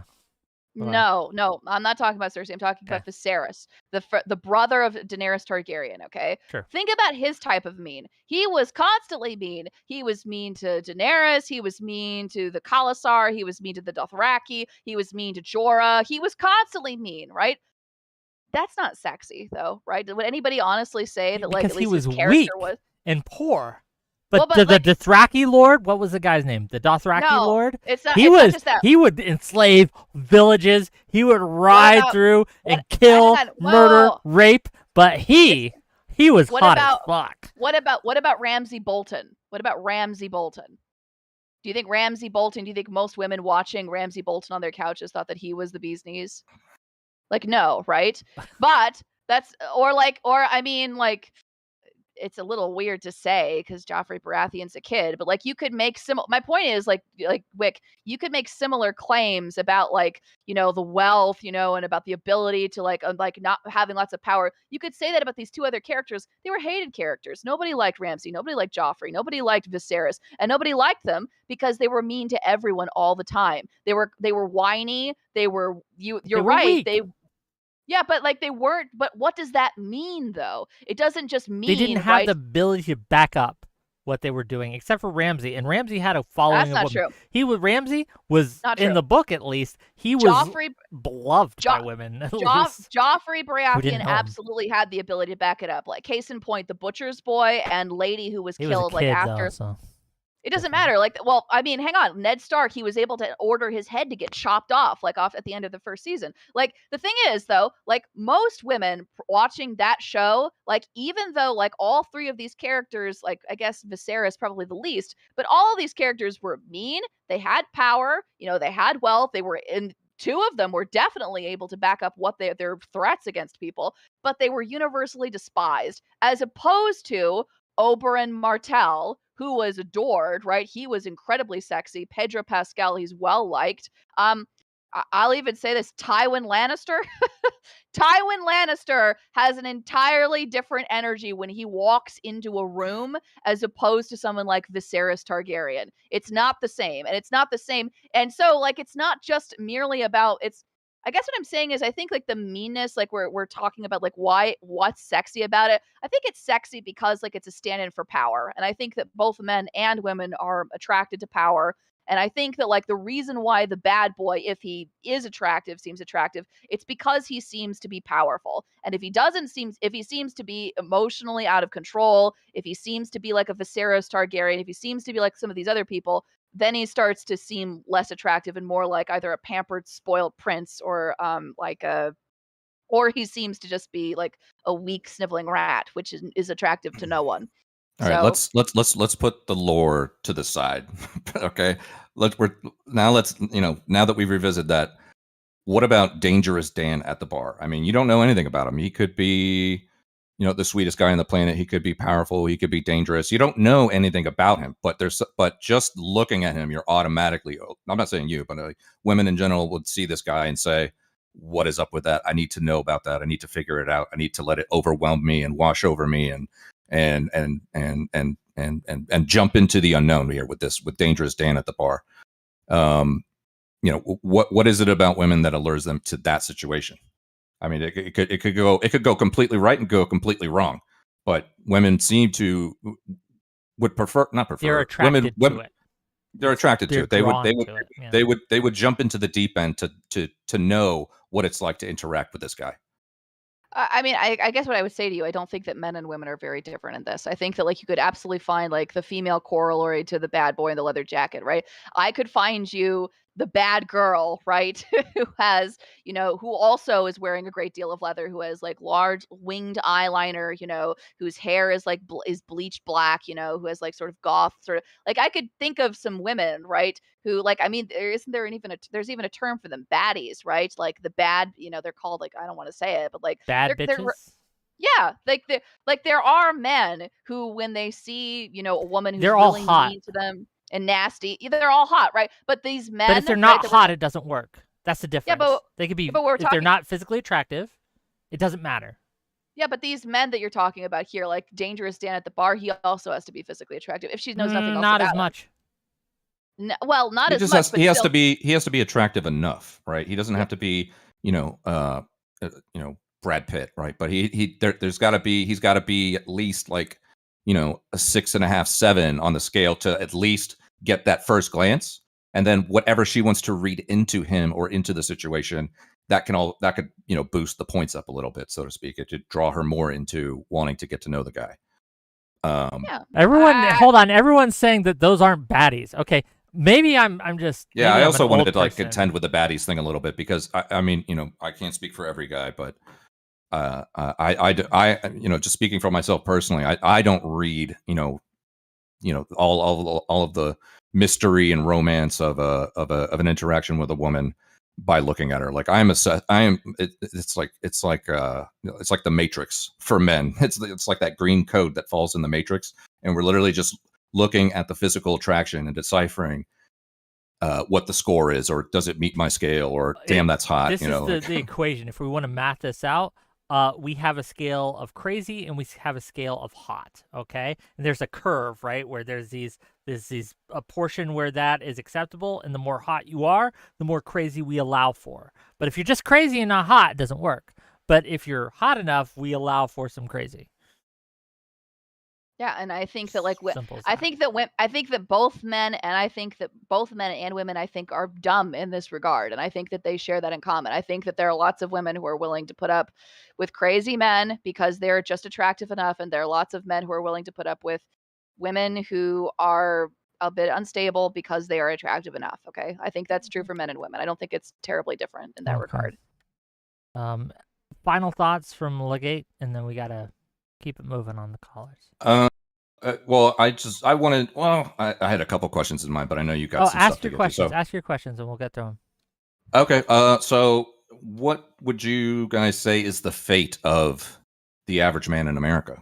If we're talking about a guy that makes 50 to 60K, he's 5'9", 5'10", and women are making more money, they're more educated, they have more status, they have more professional opportunities than ever. If that is on the incline, and we tend to look at things at the here and now, and we think, oh, things are pretty manageable, but look 10, 20, 30 years out, and things are well on the incline for women, and they're not necessarily on the decline for men, but they're where they have been for I don't know, whatever, a couple decades. What is the fate of the average man if most women don't want an average man? FairyQueen, do you want to take it first, or do you want me to take it first? I can either way. First of all, like, if most women don't want an average man, I don't know if that's exactly quite true. I think that the reality is that, like, more women are able to ask for more, and they're able to put off, like, getting married more. And we know, like, from statistics that we know that they're more likely to get married in later, like, in their late 30s as opposed to, like, in their very early, not late 30s, excuse me, their late 20s as opposed to their very early 20s, like straight out of high school. So the answer is, like, what is the fate of the average man? I mean, every man is an island, okay? If you want to make yours greener, okay, I think it means that you have to listen to, like, what it is that the women want from you and try to meet the expectation as best you can. Women don't have to simply settle for a paycheck anymore. They don't simply have to settle for somebody who makes enough money to cover a family wage. And that means that men are being asked to step up and are asked to try to meet women's expectations. And the response to that is that, well, women's expectations are really unreasonable. And, like, how on earth are we going to be able to meet this? And the answer is that some people will be able to meet them, and women will marry those men, and some men won't be able to meet them, and they won't get married. I mean, that will be what happens. I mean, that's the. I mean, so what? So what? We just over the course of a century die out at some point. I mean, like, we're literally talking about, like, selecting people for mates to have kids with, right? Like, I mean, this has happened, like, for thousands of years, right? Some people were chosen, like, to be partners and to have sex with in order to, like, have kids with, and that was and some people weren't. Some people died. Some people died in early childbirth. Some people became monks. Some people, like, just weren't chosen. This is just the way it is. The only difference is that now, I guess, women have more say. You might be able to argue. I don't know. So I think that's what I would say. So yes, sucks to be you. Unfortunately, that's sort of the real answer. Okay. Well, I'm okay, but that No, would be brutal. That would be brutal for some men out there who see the dating scene and wonder what it's like to navigate that, even with a good amount of confidence. To hear, like, basically a Darwinian sort of explanation to what might happen over the next, I don't know, however many years. They might just say, fuck it, I'm just not going to date then. I'm not saying you're prescribing that or describing that. It's just a vibe that I caught. But in that same vein, then, I think we could all agree that the dating landscape over the past 10 years has completely changed from what it was even the previous 100 years before that, right? In terms of technology and social media and dating apps, that has radically changed the way men and women interact. I think we could all agree on that, right? Or do you think there's no effect there, or there's like very little effect? So, I'll take this one. I think that the unfortunate thing is that it is changing, but it's at a unequal rate. So the societal expectations are shifting much more rapidly than people's intuitive how they talk to each other and how they interact just as human beings, just as people, right?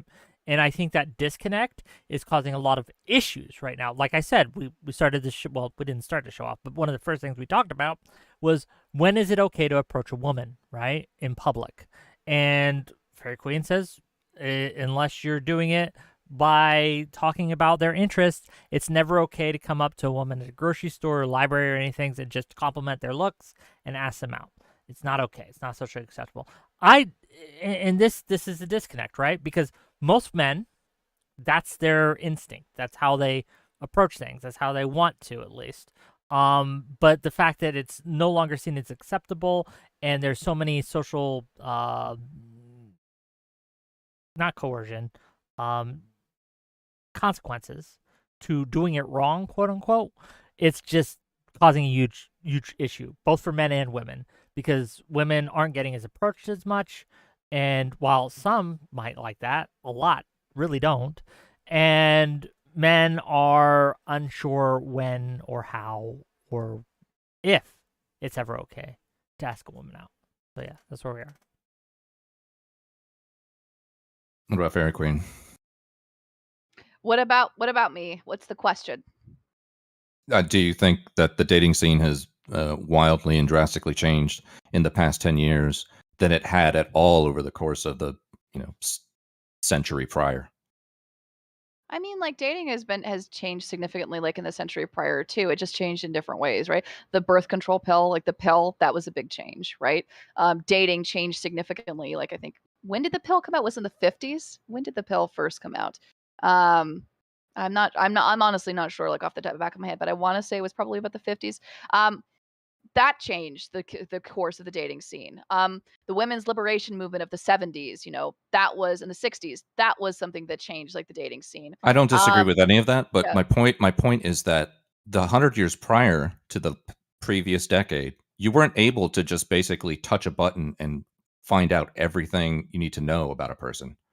You could literally just find someone's name, type it into something, and you can learn everything about that person before you even talk to them.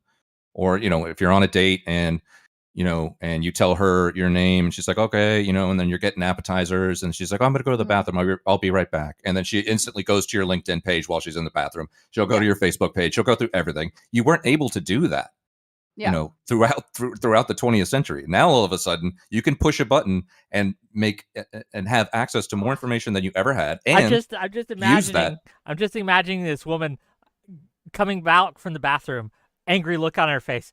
Whick, did you have a dog fucking panel? And, like, in the middle of the day, I'm just imagining, like, is this you? Was this your take? Whoa! Just having to deal with that. Yeah. Anyway, go ahead. So, I don't disagree with any of that. Like, I don't disagree, right? That obviously the internet has had a huge impact, and obviously, like, the dating scene has changed significantly because of social media. I'm not denying that.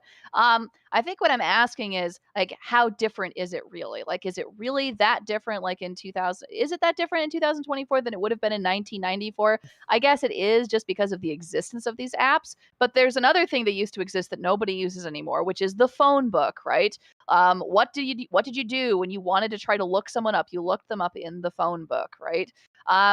It is certainly true, that, like, your personal information is more easily accessible today now more than it has ever been. Yes, that has changed, like, the way that, like, we've dated each other, but I don't know. I don't think that people are all that different today than they would have been, like, over 20 years. I that's my take. Okay. Well, thank you, buddy, for calling in. Thanks for, again, I hate to cut this short, but we do got a line. It's all good. Thanks, bud. I'll see you later. Yeah, thanks for calling in. Okay, next caller. Okay. Hello there. Hey, you're live. Hello. Nice. What's up? How you doing? I'm doing good. What do you got? What do you got for us? You're live. What's up? So I guess when I originally wanted to pop in, we opened up the question about are women evil, or do women like evil men? That is something like that. Yeah. Is that about? About Yeah. right. So my take would be no. It's not necessarily. I think there are some evil women, but I don't think women are ontologically evil unto themselves. And I don't really even think A lot of women just that dodged a bullet there, but yeah go on. yeah, but I don't even think that women particularly select men that are evil because they're evil. I think it's more they wish to use the power they perceive in the man, right? So if we go back on the previous conversation where the guy brings up what did he say? Dan, the biker dude in the corner Dangerous somewhere? Dan, the guy Yeah. smoking next to a non-smoking Yeah. sign, leather So jacket, aviators. But yeah, go ahead. yeah, so it's more the perception that that man has some degree of power that they can use. And really it's really I use Pokemon because most people understand it, but it's more accurate to say they want a Digimon. And that is, they want the power that the man has for their own sake, right? They want the man to treat them like they're special. They want the man to take that aggression and all that nastiness and use it to her own ends. It's not like she doesn't want the dude to be mean to her, particularly, unless she's like a masochist, but she wants that dude to be nice to her so she's special and then she gets all the benefits and rewards of whatever comes with that. That's what it appears to be to me most of the time. But it isn't like, well, he's an evil person, so I want him. That's not usually the way I see a lot of young ladies operate. Not typically, at least. FairyQueen, do you have thoughts? No, I don't think that like most people like I don't know. I mean, I guess the masochist point, like I think sadly that that might be more true than like we're giving it credit for. I think that like a part of the reason like why and I said this to you last time, Wick, and like you didn't listen to me. Like a reason like why a lot of I women like promise I listen to you. I promise I hear what you're saying. I just uh-huh. don't agree, and that's the difference. It's Okay. not that I'm not Well, listening. I It's that I I'm hearing I what s- you're saying, and I'm I coming to a said different conclusion. But carry on. I said last time I said that one reason why people indulge in hookups and women are more likely to say this as opposed to men is because they felt lonely, because they felt miserable, because they felt depressed, because they were under the influence of alcohol. Like these were all things that are listed. And what that implies to me is that like for some people engaging in these sorts of relationships is an act of self-destruction. And Absolutely. we and I think that that might be another possible reason like why it might be true for men and women like why the bad person like is like alluring. It's alluring because they're a sign of your own demise and you're sort of attracted to your own demise, and that's the reason like why you're choosing to be with them, because you know it would destroy you on some level and there's something enticing about it. That might be part of it too. um and so I think that that's not an unimportant thing to discount maybe. No, I think you're right. I remember. I think you said it. I don't know what show it was, but you said it in a recent show, and I agree with you. I do think that for some people, 100% sex in relationships is a form of self harm. Like people can easily see physical scars, right? Obviously it's visual, but a lot of people don't see behind the closed doors, right? Because obviously they're not there. I mean, it sounds obvious, but it's like people don't understand that sometimes a person in the background is berating you, being nasty, talking down to you, and because well, I guess we're talking about women in this particular example, is, I say, somewhat of a masochist. I only say somewhat because there's more undertones and implications there, but like because she believes that she deserves this mistreatment, she stays there and she just accepts it. And there's a lot of relationships that are like that, where it literally isn't like she likes the man. It's that like this is all I can get, so I gotta, I just gotta take this verbal ass whooping essentially. So that could be the case, I think, for some relationships. And I think one thing that annoys me, I've been in the manosphere talking about these topics for years now. It does annoy me that very few people really stop and really break that down. They don't. A lot of people look at evolutionary psychology as if it's an actual science, and it's not. Like even regular psychology is not a science, not technically. There's multiple different ways a person with the same mental condition can express it differently, right? That's not scientific. There's trends you can understand it. There's different things you can grasp from that, but it's not consistent the way a scientific theory should be. And yet, despite the fact that it's not, people will be like, well, evolutionarily speaking, this is how a woman's supposed to be. No, it's not, right? Based on different conditions and the person themselves, it's going to express itself in multiple different ways. So yeah, I think I agree with you on that one.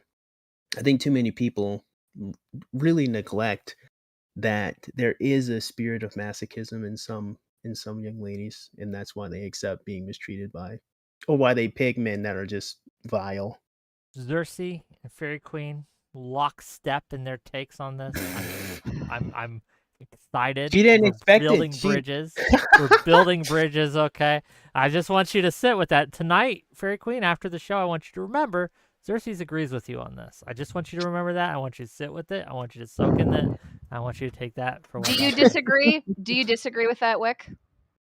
I promise you, I wasn't listening to this one because I was arguing with someone in chat, but Chat. that you guys were doing great. It looked Okay. fine, but I don't disagree with the idea that some people, just stay in relationships that they feel trapped in, or they feel like this is as good as I can get. This is the best it's gonna get for me. I can't do better than this, right? And so this is where I'm at. And I think that a lot of women stay in relationships that they shouldn't be, and a lot of men the same way, right? They stay in relationships that they shouldn't because they feel like, okay, this is the best it's gonna get. I think, however, that overall, I think when it comes to hookups, when it comes to one night stands, when it comes to that kind of interaction, not relationships, but one night stands and those kinds of interactions, I don't think that plays into it a lot. I don't. I don't think that this is some kind of cry for help from people. I think it's more simple than that. I think it's because they want to feel good and fuck, and they do. I mean, I kind of agree with you. Like, and I do think that, like, you can see, like, in the polling data, you can see that both men and women, the most likely thing that both genders are willing to say is usually like sex for fun, pleasure, and enjoyment. But, and I'll return back to what I said before, which is that men are more likely to say that than women. Women are less Yes, likely to say because that. that's Yes, true. No, They're more why? likely to say it But because why? there's less social stigma for them saying that. Or I is also think men are more direct communicators too. I think. or could it be, Wick, that for women the female orgasm is pretty tricky to achieve? You probably aren't going to achieve it drunk from a one night stand, and probably if you are going to get it, you're going to get it from being with somebody for like approximately 6 months. Like, that's Or and maybe the at reason. least, you talk about it for 2 hours. You at least try to figure it out, you know what I'm saying? Which you wouldn't get with a stranger that doesn't care about you. So I'm still on your side, Fairy Queen. I understand what you're saying. I don't think Like, most women would admit that, yeah, I really just wanted to get smashed out, because I just wanted to do it. That's not typically how a lot of women view and utilize sex. Women typically don't have sex for the sex. Like a man would typically have sex for the sex. Usually a woman's trying to get something out of that, Mhm. for better or for worse. Fairy Queen, talk to your ally here. Do you agree with that? Wick, do you think that, like, it's easier for men or women to achieve orgasm, like in a one night stand? Obviously, Who do you? men. Obviously, Right. men. Yes. So Mhm. obviously, who's more likely to like receive sexual Do you think pleasure that the from a one night orgasm is stand? the only pleasurable thing about sex? Well, yeah, to be fair, No, I might have to push no, back on but this one. no, but I Mm. am saying that because men are more That likely to during the act orgasm. of sex, even if you don't achieve orgasm, you can still feel really good, and it can Well, achieve a lot of pleasure. I mean, let's talk about the kind of sex that's happening here, okay? This is not, Casanova, right? Inviting you out on a one night stand after having an Italian dinner, like carrying you out of the gondola, right? This is you getting really drunk and like going with somebody who you can barely see, like to, I don't know, like back to Do you think wherever that's? it is people I have don't sex. think To be that, And that then, fair, that's I have most and to one then push night back a little stands. bit here. and and the sex that takes place hurts, okay? It's painful, it's short, it's dissatisfying. You wake up the next day and it's gross and you're hungover. It's not good, right? It's not. Most women like do not most women that I know and like speak to personally, okay? Like, want to have satisfying, meaningful sex, not sex that like leaves them bruised and that is painful and that they don't orgasm from and that they never see the person again. For most women, it's not that Now, people don't have like friends with benefits or that like women don't have mhm. hookups, but generally speaking, those hookups are generally speaking less pleasurable for women But than they are for men. can I pose this for a brief moment? Do you think that there might be an issue between what some ladies are saying and what they're actually participating in? because it might be the case that they are saying out loud, I don't want to have sex like this, but their actual experience, which is what you would have said, you would have confirmed this, is that thing, right? So So so where do we give here, right? Like they seem to be settling for it. So where's the line between what they want and what they say they want if they're still having sex like that? And also, before you respond to that, I reject that idea that that is a common experience where most women are going out and getting sloppy drunk where they can barely see and then hooking up with rando men. I don't think that's how most hookups work. Yeah, at this point it's more like Netflix. They got go on Tinder and legit like get dick delivered to them. At this point it does appear some ladies when they a want to hook up, they DoorDash, don't really but dick do that. dash, I guess. Door dick? Yeah. I don't know. Which I mean, you know, go ahead. I mean, I don't know. I guess I would say like I do believe women when they say that. I believe them for a couple of reasons. One of them is the stat that neither of you are disagreeing with me on, which has to do with the female orgasm. Okay, that sheer fact alone is evidence that points to the fact that like sex for women like is probably less pleasurable. If for by no other standard than that alone, we'd have to agree concede on that. So that's a reason why I believe it. I also believe you can ignore the sloppy drunk thing all you want and you disagree with me and you said you were only wanted to talk about consensual hookups, but what I'm going to tell you is for a lot of women there is a lot of gray area between consensual hookup and between thing that happened at the bar that I can barely remember and I'm not really sure if I consented to or not, but here I am and my underwear is like down my like legs at this point, okay? Like there is like a gray area that exists between those two things. And to sort of like shy it away and say no, it's just people like finding people on Tinder. I don't think that's true for a lot of these women. I think the culture of people we're talking about, this is a culture of people that like go clubbing and that go to bars, okay? This is not your person that's sitting in the bookstore that's terrified about going up and asking Sally to go get coffee with her. This is the group of people Hold on. that go to a that's not that group of people that we're talking about right Just here. a side note, Hulkus Dickus. If you want to watch the DNC opening ceremonies, by all means. We're not talking about that today. We're not covering that today. We're going to be talking about that mostly on Wednesday when we talk about the state of the race, right? But I understand that you're really interested in that. Cool. Read the title.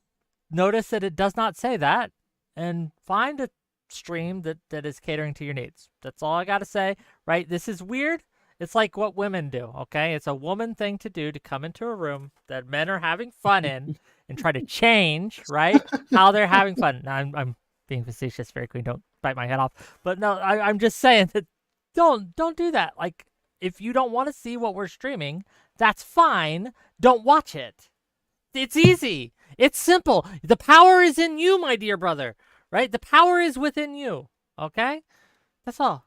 Anyway, carry on. Go ahead. Wick hates YouTube chat. I don't hate YouTube chat. I'm just, this guy's annoying me, so I had to. Yeah, I do think. Oh, wait, go ahead. Yeah, I was just going to say one, I believe it because of I believe the orgasm thing. I think the orgasm thing has like truth to it. The second reason why I believe it is because of the social cost that you keep mentioning over and over again, Wick. I would think that if for no other reason, you probably hate like and dislike having casual sex if for no other reason than the fact that there is a cost applied to it by choosing to engage with it in some demographics and in some areas. This is not true of all people.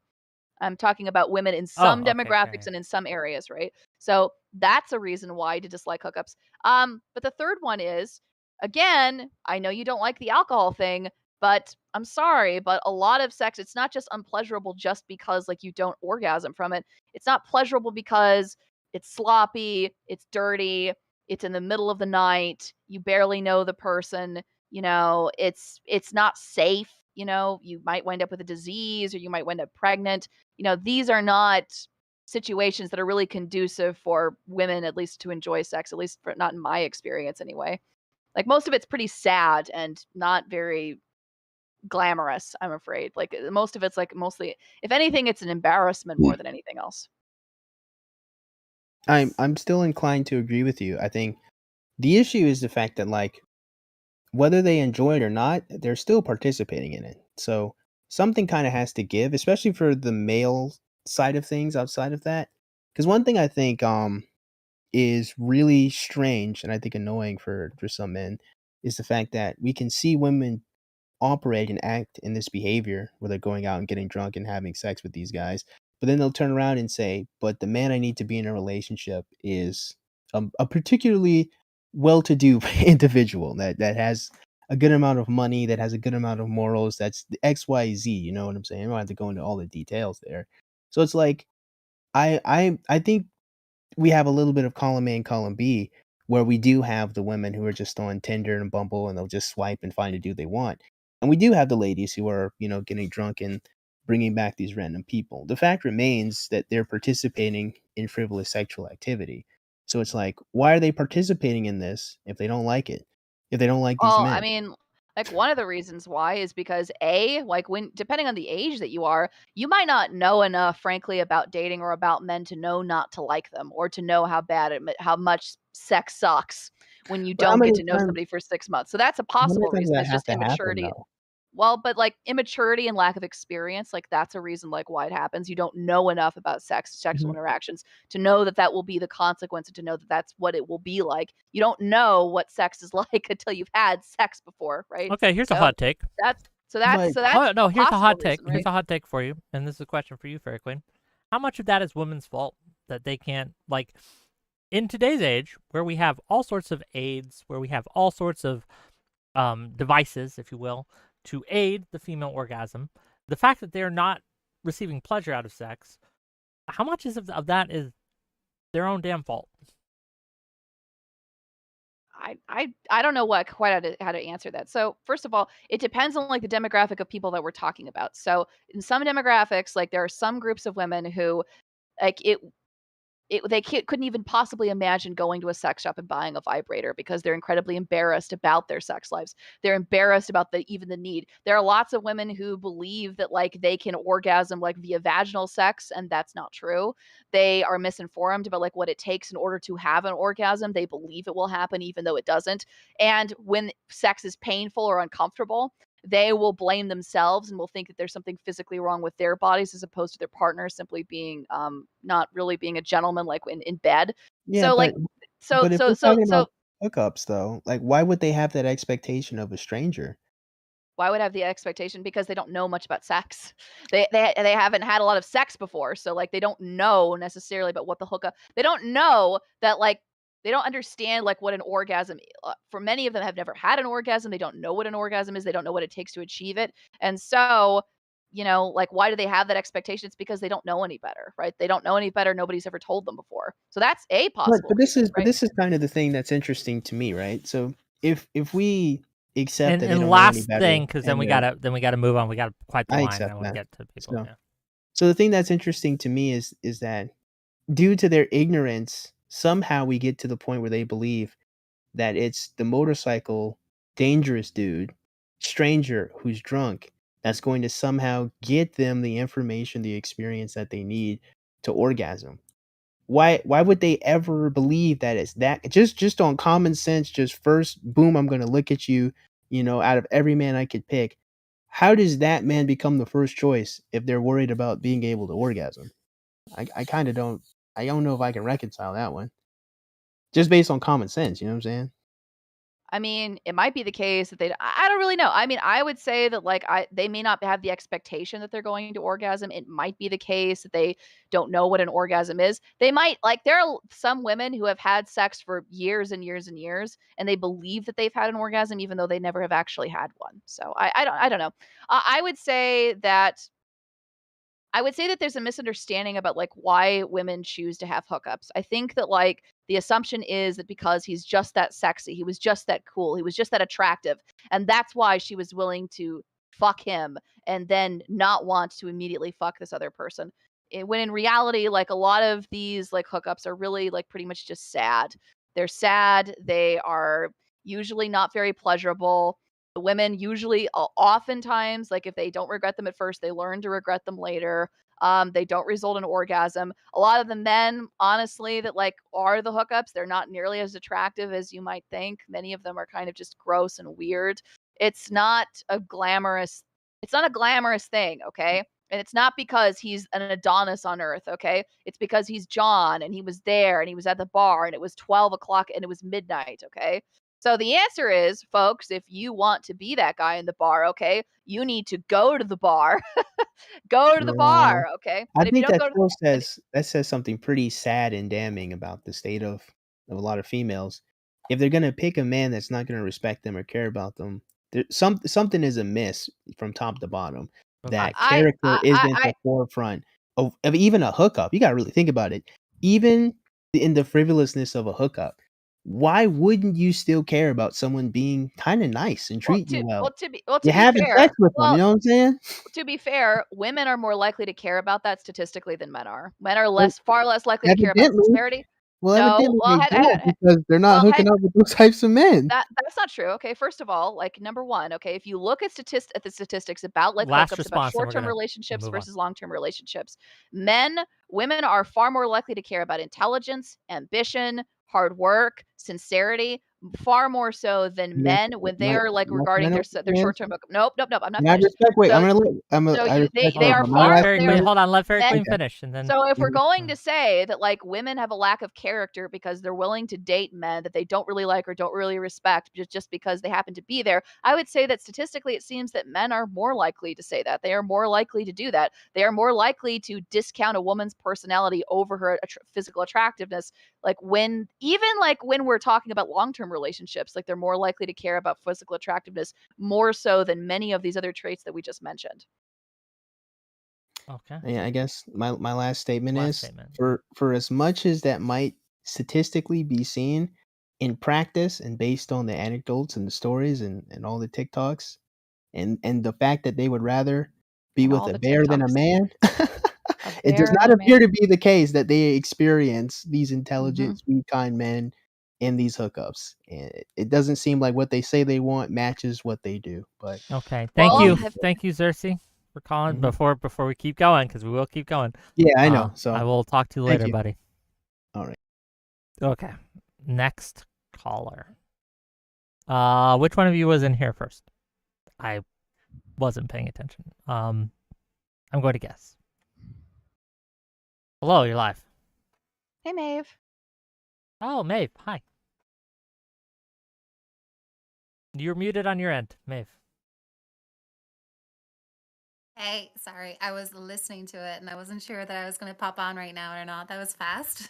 Well, like I said, I wasn't sure which order we were in. I know you texted me saying you wanted on after Xerxes, but I'm not sure if Ashes was waiting before. I made a guess, and if I'm wrong, I'm sorry, Ashes. My bad. But Yeah, I'll be fast anyway because Sure. it's a long show. You've been on for a while, so I'll let you off. Yeah, I just wanted to kind of go back to the original question around that post. The really crazy post that I first found on an incel space and second found on your space, Wick. So you are tracking the pipeline really closely these days. Nice to see. Keeping on the trend. Yeah, Fingers so on I the was just pulse, thinking baby. about But go on. Yeah. yeah, I like that. Yeah, I'll go to you for all my information now. Yeah, so I think like there's two things about it that's really interesting. First of all, when I first saw that post, all of the comments were like, "This is fake. You're falling for bait. You're falling for bait." And it kind of made me look at it a second time. And like I said to Fairy Queen, if you notice in the messages, not one of them refers to the actual crime. And I just thought, like, this is a very perfect bait to set up. So you could easily say, like, in the original bio, you could say, like, I just want to let you know I have a conviction for minor assault, or I have a conviction for drug possession, etc. These are things that a lot of people in their early 20s get. And it's not the worst in the world. Like if I've met guys who have technically been to court and had like minor convictions for having like a gram of weed. So like these little things can actually, be looked over really quickly by women and be seen as kind of like a crime without a victim. So of course there will be women kind of like thinking that that's kind of cool, kind of hot, kind of edgy, and he seems to be doing well because he's on GQ or whatever. So, whatever happened is not like taking him away from the big goals in life. So I just noticed that that is the case, and they could easily go back to the original Tinder profile and just change the like words and then just post Sure. that Do you as have the evidence that they actual. changed it though? I don't. I just have all the comments on that incel space that were like, "This is fake," and I didn't like bother looking into it too much because I was just like, kind of trust a lot of internet people if they were like over and over again, and these were incels themselves. So I was like, well, they're the first people to often admit that this is true. So if they're saying this is fake, maybe they've seen something I didn't see. But I just feel like the reason why a post like that being posted and to show like, oh, how women are interested in bad boys, but he's not a bad boy, he's a rapist. And there's a Yeah. complete difference between the two Yeah. things. So like a bad boy could have a minor weed conviction. You know what? I technically dated a guy who was going to court for car theft, but he didn't steal the car. What happened was he was Wait, sold a what? car that was stolen. Yeah, he was sold a car that was stolen, and he had to prove that he was not the one to steal it. And it was a complete like interesting dilemma where he was like, technically, I could have like a car theft under my belt. I have to prove it, and I don't know how to prove it. And the guy who stole me the car is gone. So that's a situation that can happen. But this is someone who's done like a sexual assault or a rape, and especially with a child involved. And if you look at the situation of the Olympian, the Dutch Olympian, getting all that hate, like, and he is technically a good-looking man. There is like not a lot of sympathy for men, even if they look good, who do like crimes like that. And if there is, then that's somebody, as kind of like FairyQueen was saying, it's like the kind of very specific, I guess, mentally ill person, because I think hybristophilia is within the DSM. So I think that actually does qualify as mental illness. So, you know, that is somebody who has a problem. So it's, you know, there's a few things. The other thing I think that's really interesting is the fact that this post is like within like a whole scheme of posts that like also show how women like these bad boys, but these bad boys are like the worst kind of criminal. And it's kind of like a cope, because it's like the real kind of bad boy that women talk about is like the James Dean character on a motorbike. Yeah. It's not the Marilyn Manson, or not Marilyn Manson, Charles Manson. It's Marilyn not Manson, they usually actually do the like too, but that's yeah, they like him. different. Well, he's a different good. thing. Well, actually, didn't he get a sexual assault charge? He I can't did. remember. But I think he oh, did. okay. Well, then forget about him. Before the sexual assault charge, though, he was a bad boy in the Do you way think that, that you know, he was stopped him? edgy. Like, do you think the sexual Um, assault charge? Like, let's not even go for him. Let's go hmm. for who was the author recently that caught a charge, or not a charge, but an allegation? The guy, he wrote Neil Gaiman. Sorry, Neil Gaiman. Is that how you say his name? I don't think know so. him. He Who's wrote he? he wrote, oh man, he's pretty famous. He wrote The Sandman. He wrote American Gods. Very famous Okay. author Okay. with Yeah, a lot I of know American Guards. yeah, American Yeah. Gods. Yeah. He Mhm. got a credible sexual assault allegation thrown his way recently. I don't know if it's Mhm. true or not. I haven't looked into it, but it's credible enough that Mhm. a lot of people are disowning him and things like that. Do you think though Mhm. that has stopped him from being able to pull women? He is a terrible example for me because I don't know what he looks like or Oh, who he is. okay, But you sorry. know who's a good example? Like you Who's could have, there are a few celebrities who've now caught cases, you know, so like, I don't know, name some celebrity who was good looking who maybe caught a case. There must be a few with the Me Too 100 bits movement. from Laru Talkin, who's helping me out. If sexual assault is a deal breaker, how come R. Kelly kept all of his popularity with women? Well, that's a good one. He did it to a child. Oh, interesting. Did he? Yeah, he I peed on an question that. underage woman or girl. He No, I pissed on know her. that And he's did a he? pedophile. I understand that he's a pedophile. What I'm questioning is the popularity with women. I don't know any Yeah, that's women what I that was I know questioning. personally. I don't think he took that big of a hit. What? Oh, I don't know that I believe that. R. Kelly, He like, at was least still in able to pull. okay, well, I it might, with enough don't money, you know, know. for men or women, Okay, regardless of according like if how this is evil you true, are. if this is true from chat, so it's chat, so grain of salt. After the allegations, he sold out larger shows, and he still had women throwing themselves at him during the shows. So I can't speak to That that because I is, don't I know how can't true that speak is. to that. Yeah, I can't. But like, let me just think. I mean, like Kevin Spacey. Okay, when he was Me Too'd, he also came out as gay. But before that, he was actually seen by a lot of women in my mother's generation as quite an attractive man. You know, I know that might be surreal or weird to some people, but actually, if you look at his eyes, he can be seen as attractive when he was younger, in his 90s films. And you know, I think it loses the appeal. Even my mother was like, "Oh, it's a pity I don't see it anymore." You know, so you know, and new information can change how you look at somebody. I Yeah. don't like Johnny Depp anymore. I never really did before, but now I absolutely don't.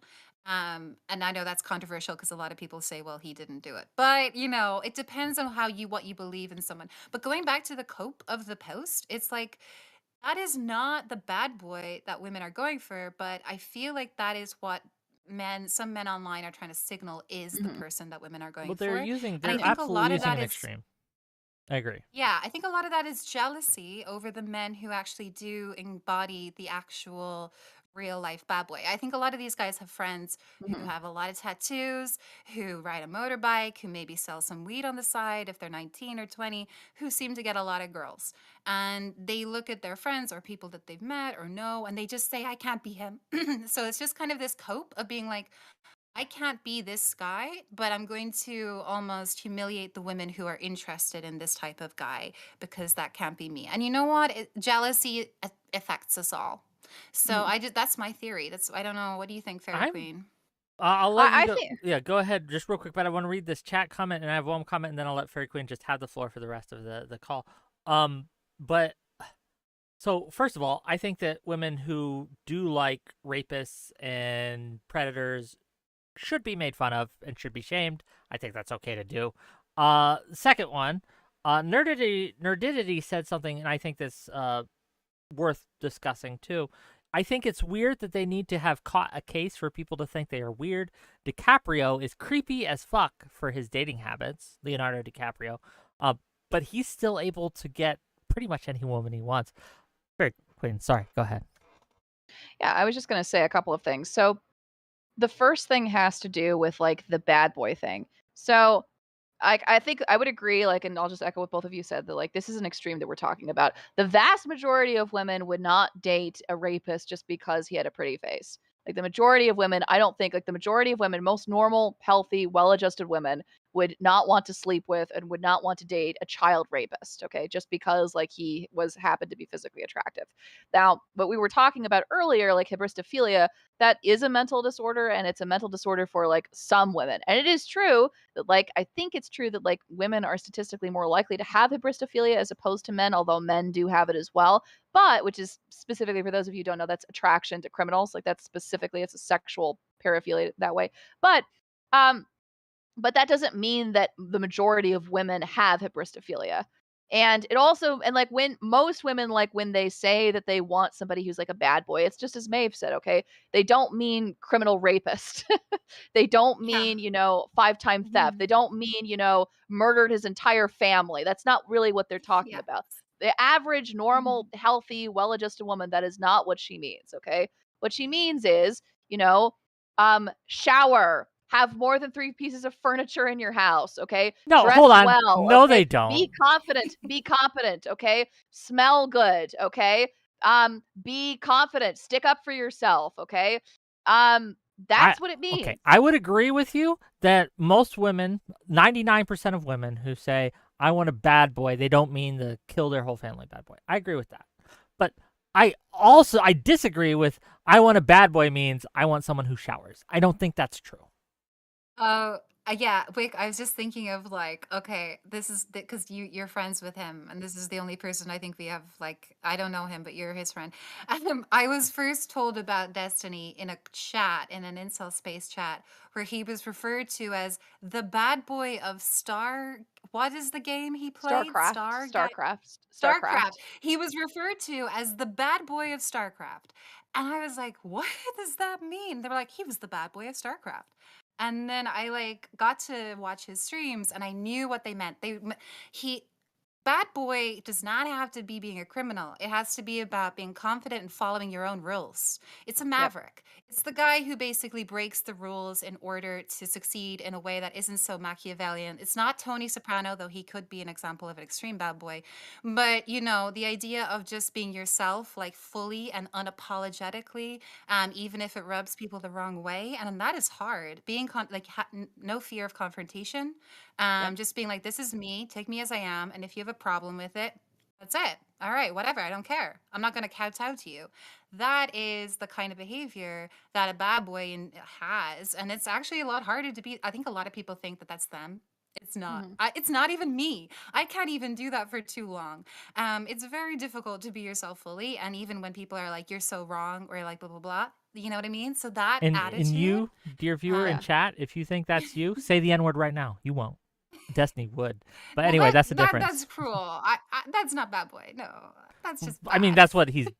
I'm just saying, like when you say that's not bad boy, Well, that's kind of the stuff he does. He breaks rules. That's part of rule breaking, is it not? But one of the things that Destiny brought up, like I remember him saying this, like about dating, when he talked about negging, and he said that like, and what was he saying? He was talking about like saying mean things to women, right, as a way of flirting with them. And a lot of men, when they heard him say that, they interpreted that as meaning they could go up to women and they should say, "Oh, you look really fat in those jeans, and your hair is disgusting, and I hate your eye makeup. Oh, and what you said there was just really stupid," right? And they just meant like any type of insult, and that's not what he meant. What he meant was, right, that instead of just agreeing with everything that she was saying, "Oh my gosh, you love the Smiths," you say, "I don't know, I think they're okay," and you push back a little bit, okay? That's what he meant by negging. What he meant by negging was he meant by confidently stating a disagreement, right? And then holding to it without being disrespectful. That's what he meant when he said Yeah. negging, and like as a way of building rapport and having a silly argument about something that doesn't matter, that's not insulting.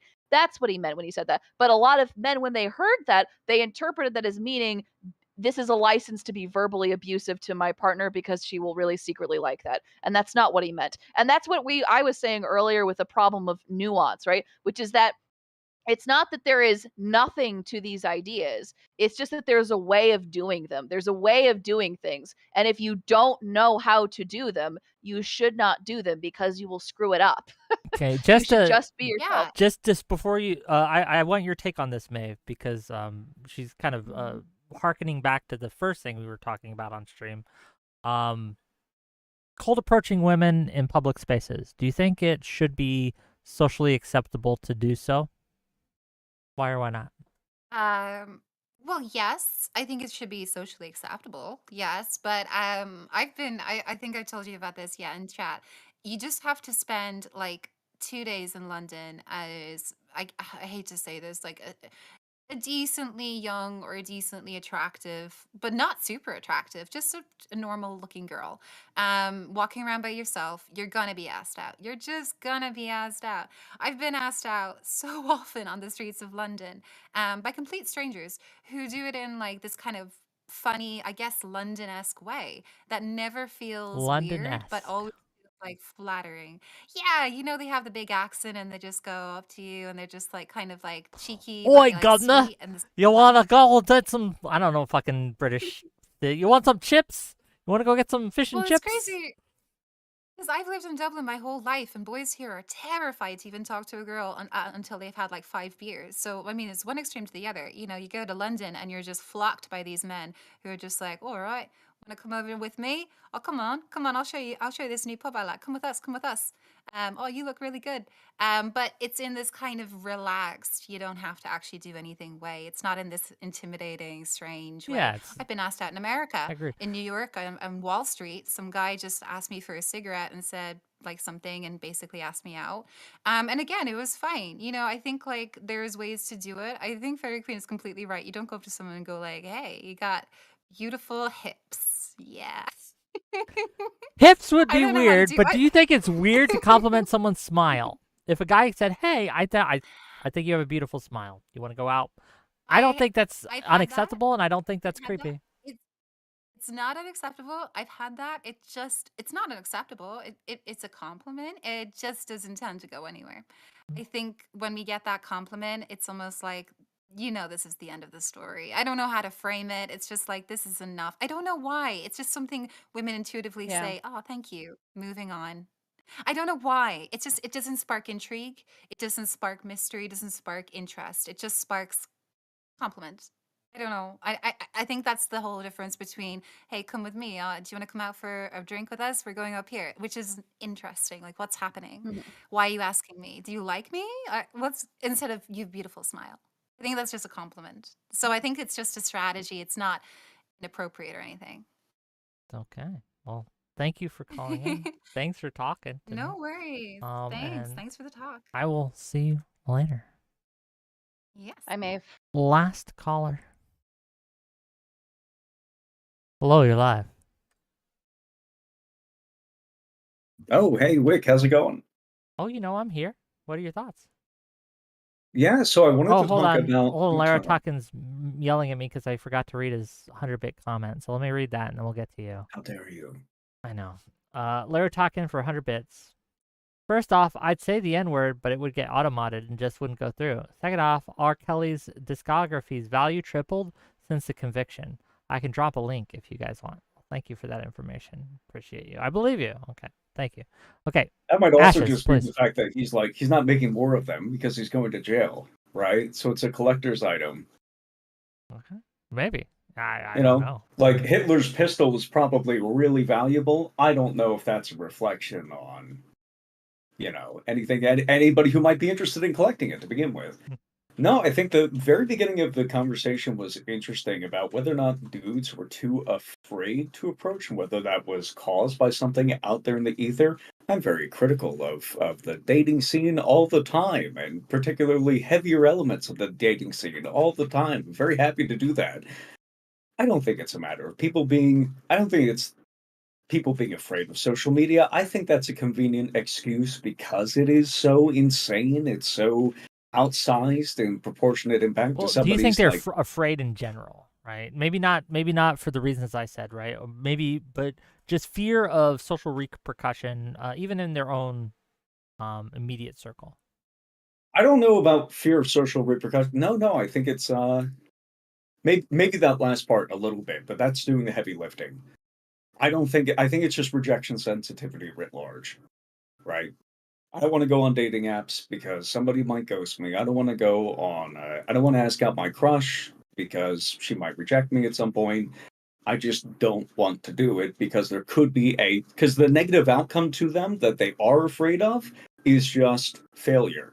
They would probably take all of the other negative consequences if that one, whether or not they actually went on a date, was disconnected. Would you take the social repercussions? Would you take the damage to your inner circle of friends if that's the case? Would you take getting ghosted by somebody else if you still got the date later on? Most of these guys I think would probably, I don't know if they would say yes, but they would go for it. Depending on how That's my hot the girl intuition. is, maybe. Right? But that's Yeah. true in both directions. Um, I just I think that like the idea that you cannot approach women in public, I think it's been an insidious harm to dating relationships and men and women interacting. I think that it's a overall bad, not only for men but for women. I think that we see rising loneliness across the board. And this is one of the factors that is leading to this because we are so wanting attention. We want partnership. We want companionship. But the avenues to gaining that are being taken away from us, being restricted, overly so. And I think that it's going to lead to more lonely people, just in general. I don't know. I might disagree. What do you think, Fairy? What do you think the root cause is actually? I mean, first of all, I think that like the sex recession is over and that it's reversing, which is I think what a lot of this conversation is kind of these conversations are usually predicated on a statistic from 2018 that said that like people like men were having less sex per year than ever before since roughly like the early 2000 like 2010. And that has reversed post COVID. Post COVID, we've actually seen like the sex recession has reversed, and like people are currently right now in 2024 are having more sex than are having about sex at about the same rates as in about 1989. So Notice I when I don't. started streaming, gang, and make the connection. Okay, but carry on. Well, you can You're compliment doing God's yourself, work. but the explanation for why that is, the implied is that these numbers happened shortly post COVID. And that would make a lot of sense, right? Because everyone was after the COVID restrictions were were mostly reversed and people were stepping outside, people were going out to bars and people were tired of being cooped up inside. People were tired of using dating apps. They were tired of just talking to people through an interface.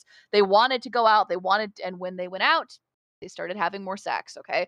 So I don't know if like how much of this like this fear of like approaching I don't know how much of that is actually true of the average guy outside of Twitch poll, and how much of this is just kind of endemic to the space So I'm not itself. talking Because just because the statistics I'm referencing aren't sex, right? I'm talking about loneliness and reported loneliness, and that is on the rise and has been for quite a while between men and women. For both men and women, I should say. Men and women both are reporting feeling more and more lonely. Well, but I think that like that loneliness for men, I don't think it's just because of relationships. I think it's also in older men. It's like men is like my understanding, I could be wrong, but I think that like some of the loneliness that's being accounted for is not just simply due to a lack of sex or a lack of like dating partners. It's because of a lack of friendships, a lack of like an emotional, That's part of it. a group of people. I think one of the reasons that was referenced is the fact that like when men get older and their families start to die off, they're often left dying alone because they don't have like a close knit group of friends on which to lean on. These are all problems, but you say that like this is different from sex, right? That you're talking about That loneliness might more be a generally. compounding factor. I don't think that we have to assume that the loneliness epidemic is all just being offset by old men and that there's Well, like well, I'm not saying that it's offset, but what I am well, saying but is, you're right? bringing up in the conversation about like loneliness Right, but and you're bringing up lack of right, but dating stuff. right, but Wick is bringing up the conversation about like the loneliness epidemic, right? And we were specifically talking about dating. What I'm saying is, if Right. you're going to say, right, that like sex is really so separate from this, that's fine, right? But then we have to talk about loneliness more generally and not just simply in the context of a dating relationship. Because when you do that, it sort of leaves the implication that it's women's responsibility to fix men's loneliness. And I don't think that it When is. is And hold I on. don't. I again don't say things that I'm not saying. I'm not implying that it's women's responsibility to fix loneliness or anyone's responsibility to fix loneliness and things like that. I am simply observing a phenomenon that is happening, right? That we see more and more people are more and more lonely, right? And I'm saying that hey, these are probable causes of this. The fact that it's harder to approach women, and women don't get approached as much, right? Again, we read that Reddit post earlier. This woman just was like, I just don't, men don't talk to me anymore, right? That's And this enough to isn't, imply it though, right? hmm? That's enough to imply it though, right? That is their responsibility. So I don't think it's completely unfair of Fairy to respond like that because you're pointing out that they could fix it. That's I it's don't really think hard it's to something take that that statement in a vacuum. women can fix. Women can't fix whether or not a man is brave enough or feels like it's okay to approach someone in public. I think that what women can do, if they want to do anything, is start approaching men more. But there's a lot of reasons that's probably not going to happen in the near future. However, I think that when it comes down to it, what we need to roll back, and here's my advocacy, is make cold approaches great again. Okay, make it okay to go up to a woman at Starbucks, in the gym, in the grocery store, in the library, and regardless of how you want to do it, right? I suggest doing it in ways that are good rather than ways that are bad. Being willing to start a conversation with a woman and try to get asked out. I think that should be normalized again. That's my advocacy. All right. Now, what about the real issue?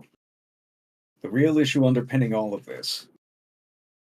Wick, are you willing, and Fairy, are you willing to take on the real problem underpinning all of dating problems today? The I suppose obesity we have no rate. choice. The obesity The rate. obesity rate. Okay. It's really Okay. high. Do you think that everybody should drop 40 pounds? Not everyone, obviously, but I think that yes, think that most people should people who drop are 40 pounds overweight or should more. lose weight. If you are overweight, you should lose weight. Yes, I need to lose about 10 pounds. Yeah, I feel you. Most people could probably like lose a few pounds. Okay, that's generally true More than a few. I think 40 is a good start.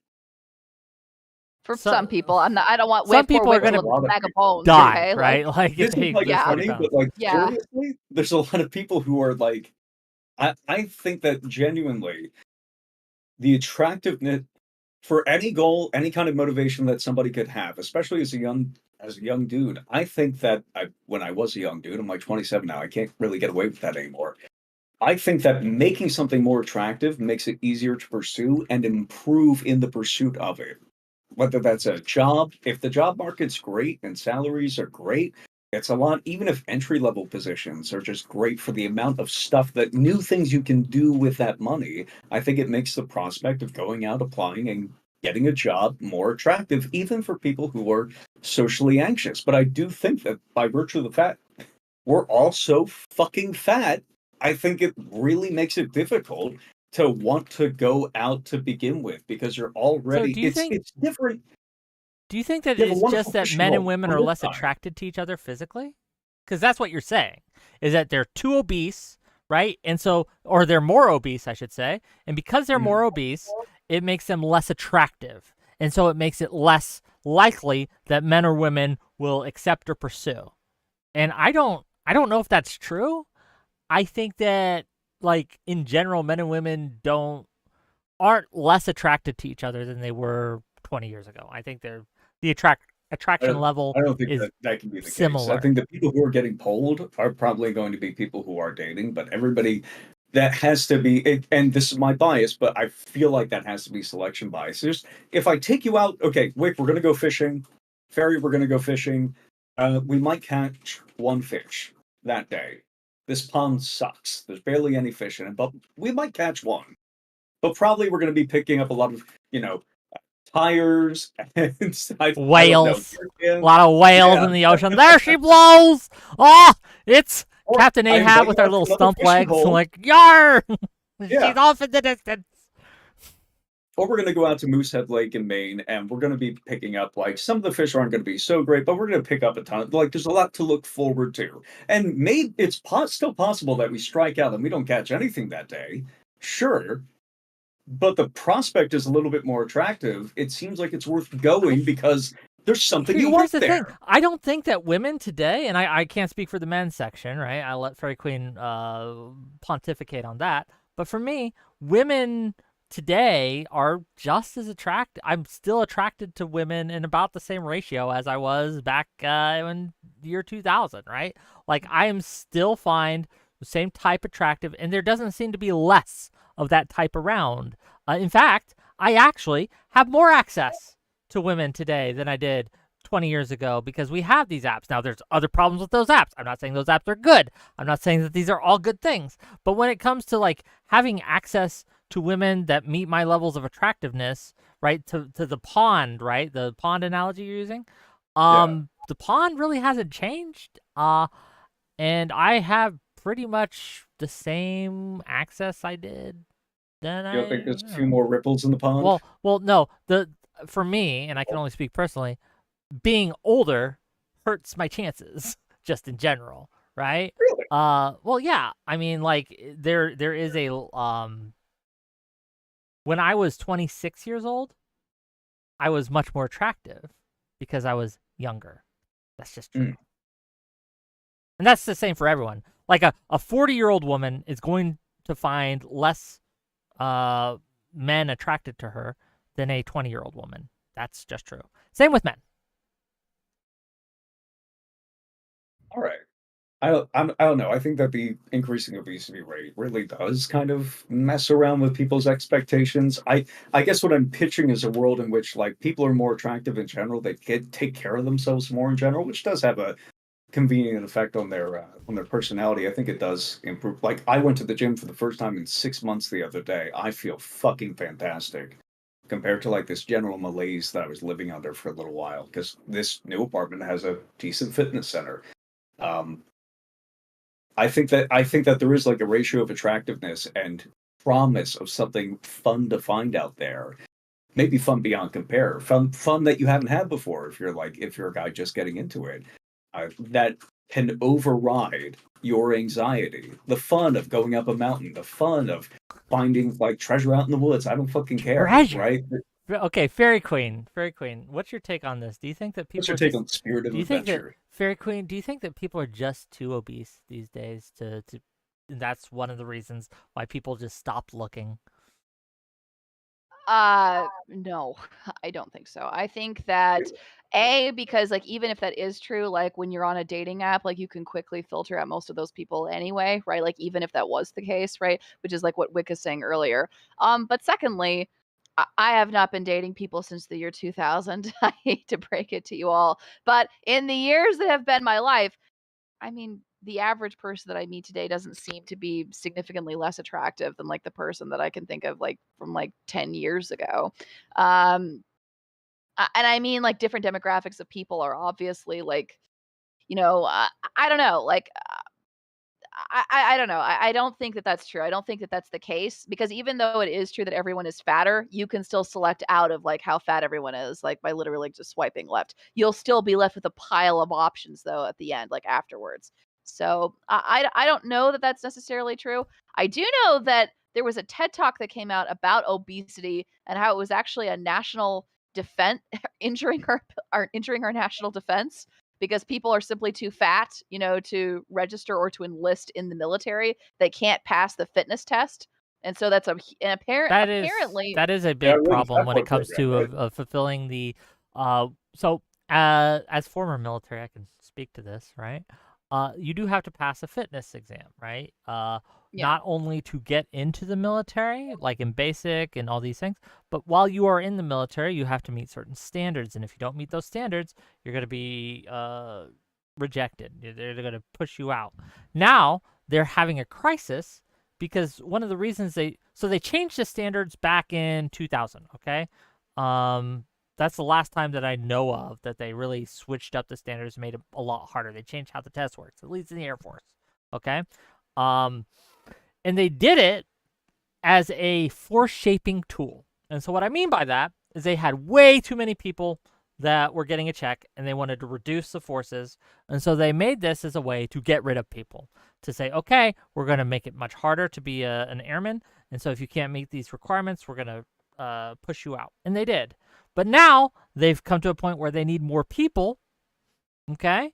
But they can't get those people because of the standards that they use to really exclude others and the fact that we have rising obesity and things like that. And so you have this tradition problem also in the military that makes it harder for them to switch up these standards as well because these standards are seen as sacrosanct when they're not. They were, again, initially employed as a force shaping tool.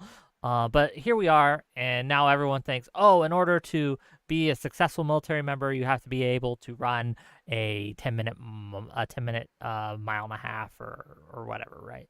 So yeah, lots of things there, but it's an aside. Sorry, I got distracted, but it's an interesting topic. But go on.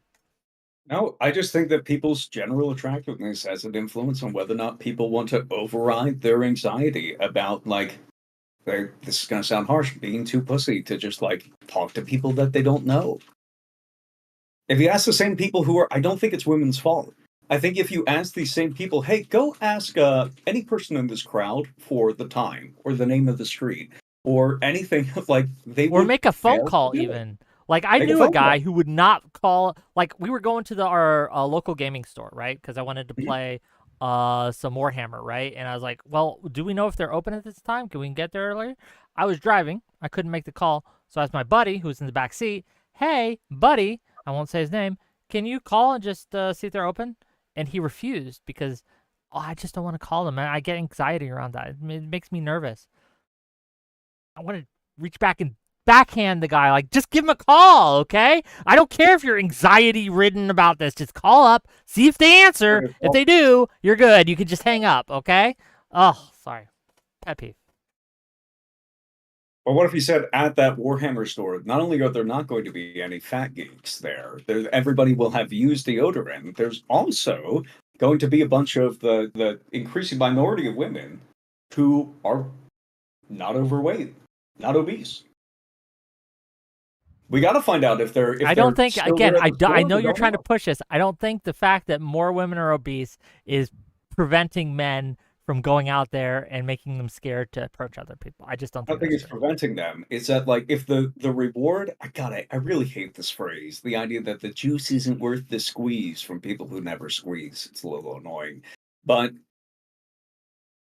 I think that if an activity provides you more or is more likely to provide you more, I don't think it's unreasonable to say that it's going to be more attractive to people and give you an additional incentive to try new things.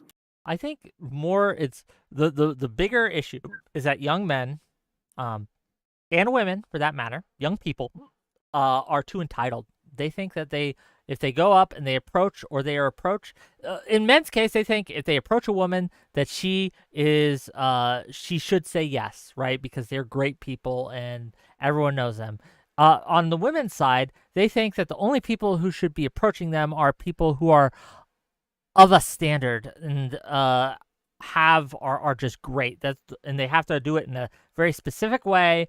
And if they don't do it in this very specific way, it's not okay. It's not acceptable. So you got both having this overarching sense of this is how it should be. And if it's not this particular way, then it's not okay. And I think this happens on the men's side, and I think this happens on the women's side. But overall, the through line is that both have this false idea about what's okay and acceptable. And they've got this because of media, social media, as well as regular media.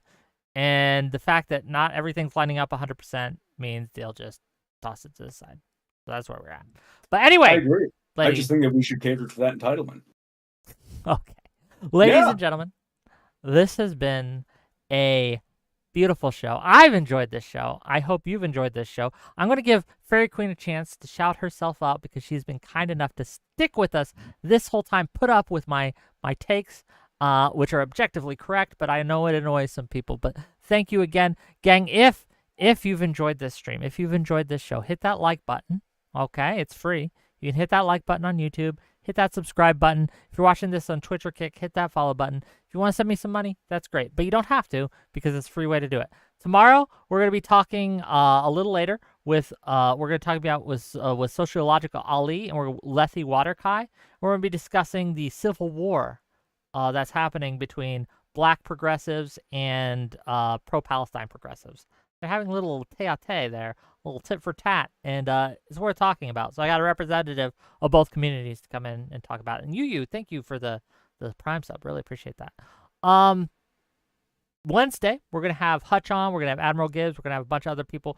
We're going to be talking about the state of the race. So regardless of who we think should win or shouldn't win, we're going to talk about who's winning and how people are doing. And so that's our political stuff. So if you've been watching this and been like, why aren't you talking about political stuff all the time, every single day? Well, Wednesday's your day, brothers and sisters. And so that's what we got. FairyQueen, the floor is yours. Tell people where they can find you. And when she does say it, give her a follow. Anyway, FairyQueen, go ahead.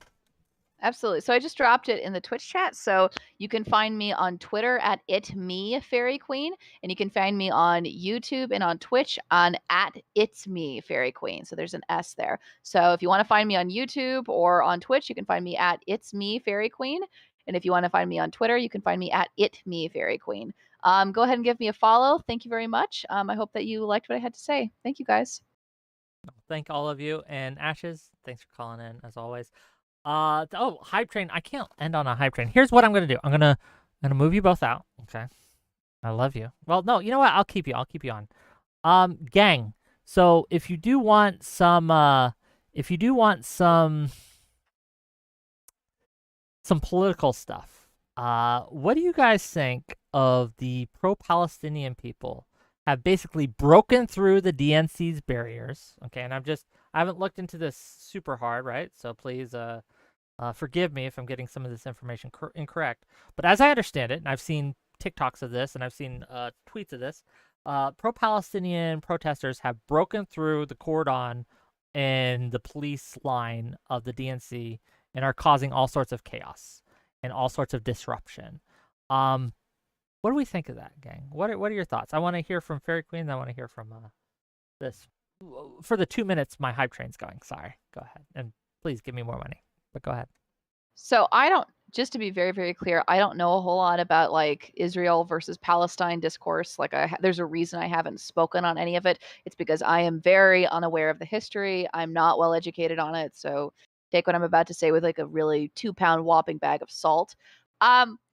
But my understanding, my very vague knee-jerk surface level understanding is that Kamala Harris has the nicer policy towards Palestine as opposed to Donald Trump. Like, it would seem to me that, like, she would be the preferred candidate over Trump. So I'm not really sure why it would be that those who want to stand with Palestine, like, why it is that they would choose to cause a disruption at the DNC. Like, why are they? Is it because? I understand that she's a vestige of the Biden administration, and I understand that there's some residual frustration there. But it would seem to me that if you really would want for the best possible outcome for Palestinians, for people on the Gaza Strip, it would seem to me that, like, you should be more critical and you should really be trying to defeat Trump as opposed to Kamala Harris. But I could be wrong. Like, maybe Trump's policies are better. Like, that seems a reasonable take to me. Ashes, what are your thoughts? I hope this in some way impacts the amount of money going to Israel. I hope less of my money. In what way? Okay, less. Okay. And I hope that everybody at that convention has a fantastic time, even though it does kind of sound like those protesters are interfering with an election process. I think that could be dangerous. We don't want to set that precedent, even though a riot is, or a protest is, the language of the unheard. I think we should be careful.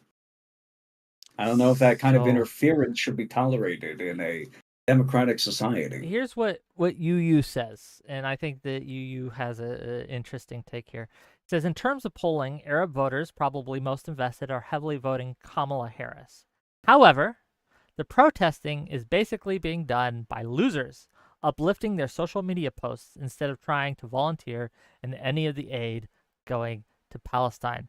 And I think that that's my take on this. I think that while, yes, I think protests should be upheld, I think it should be allowed, and I'm a big believer in free speech, there is something to be said about performative activism. And I think that the pro-Palestinian movement, at least as it's manifesting in these DNC protests and these jumping on stages and these heckling that they're doing against speakers, not just political speakers, but at college campuses, right, at graduation ceremonies, all these places, it's performative. It's more to get their updates on social media. It's more to turn to their pals, to their buddies, who are all suspiciously looking like me, okay? Most of them suspiciously look very much with my skin tone, okay? I'm just throwing that out there. They're all looking at each other and like, look at how hard I'm going to free Palestine. Look at me yelling at those people who are in power. Are we accomplishing anything? But that's not what this is about. What we're about is getting the message out there, okay? And look at all the updates we got. Look at all the likes and look at all the attention. And I think that this has substituted for actually getting shit done and actually looking at what's actually going to help. And I think that that's where we are. But thank you both for being a little extra. I know. Thanks for the hype train, people. But yeah, here we are. Always. I'll see you guys later. Bye. Bye. See ya. Where are we raiding, gang? Where are we going? Who's streaming?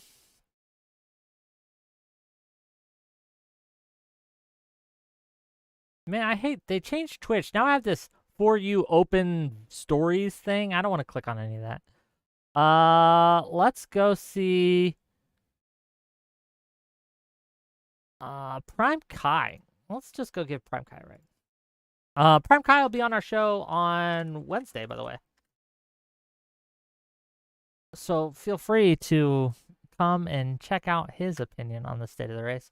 We're going to have Daniela as well. It's going to be fun. It's going to be great. So Daniela, Hutch, Admiral Gibbs, Prime Kai.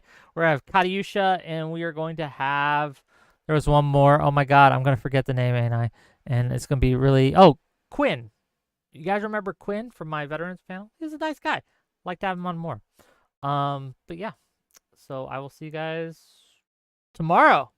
Bye.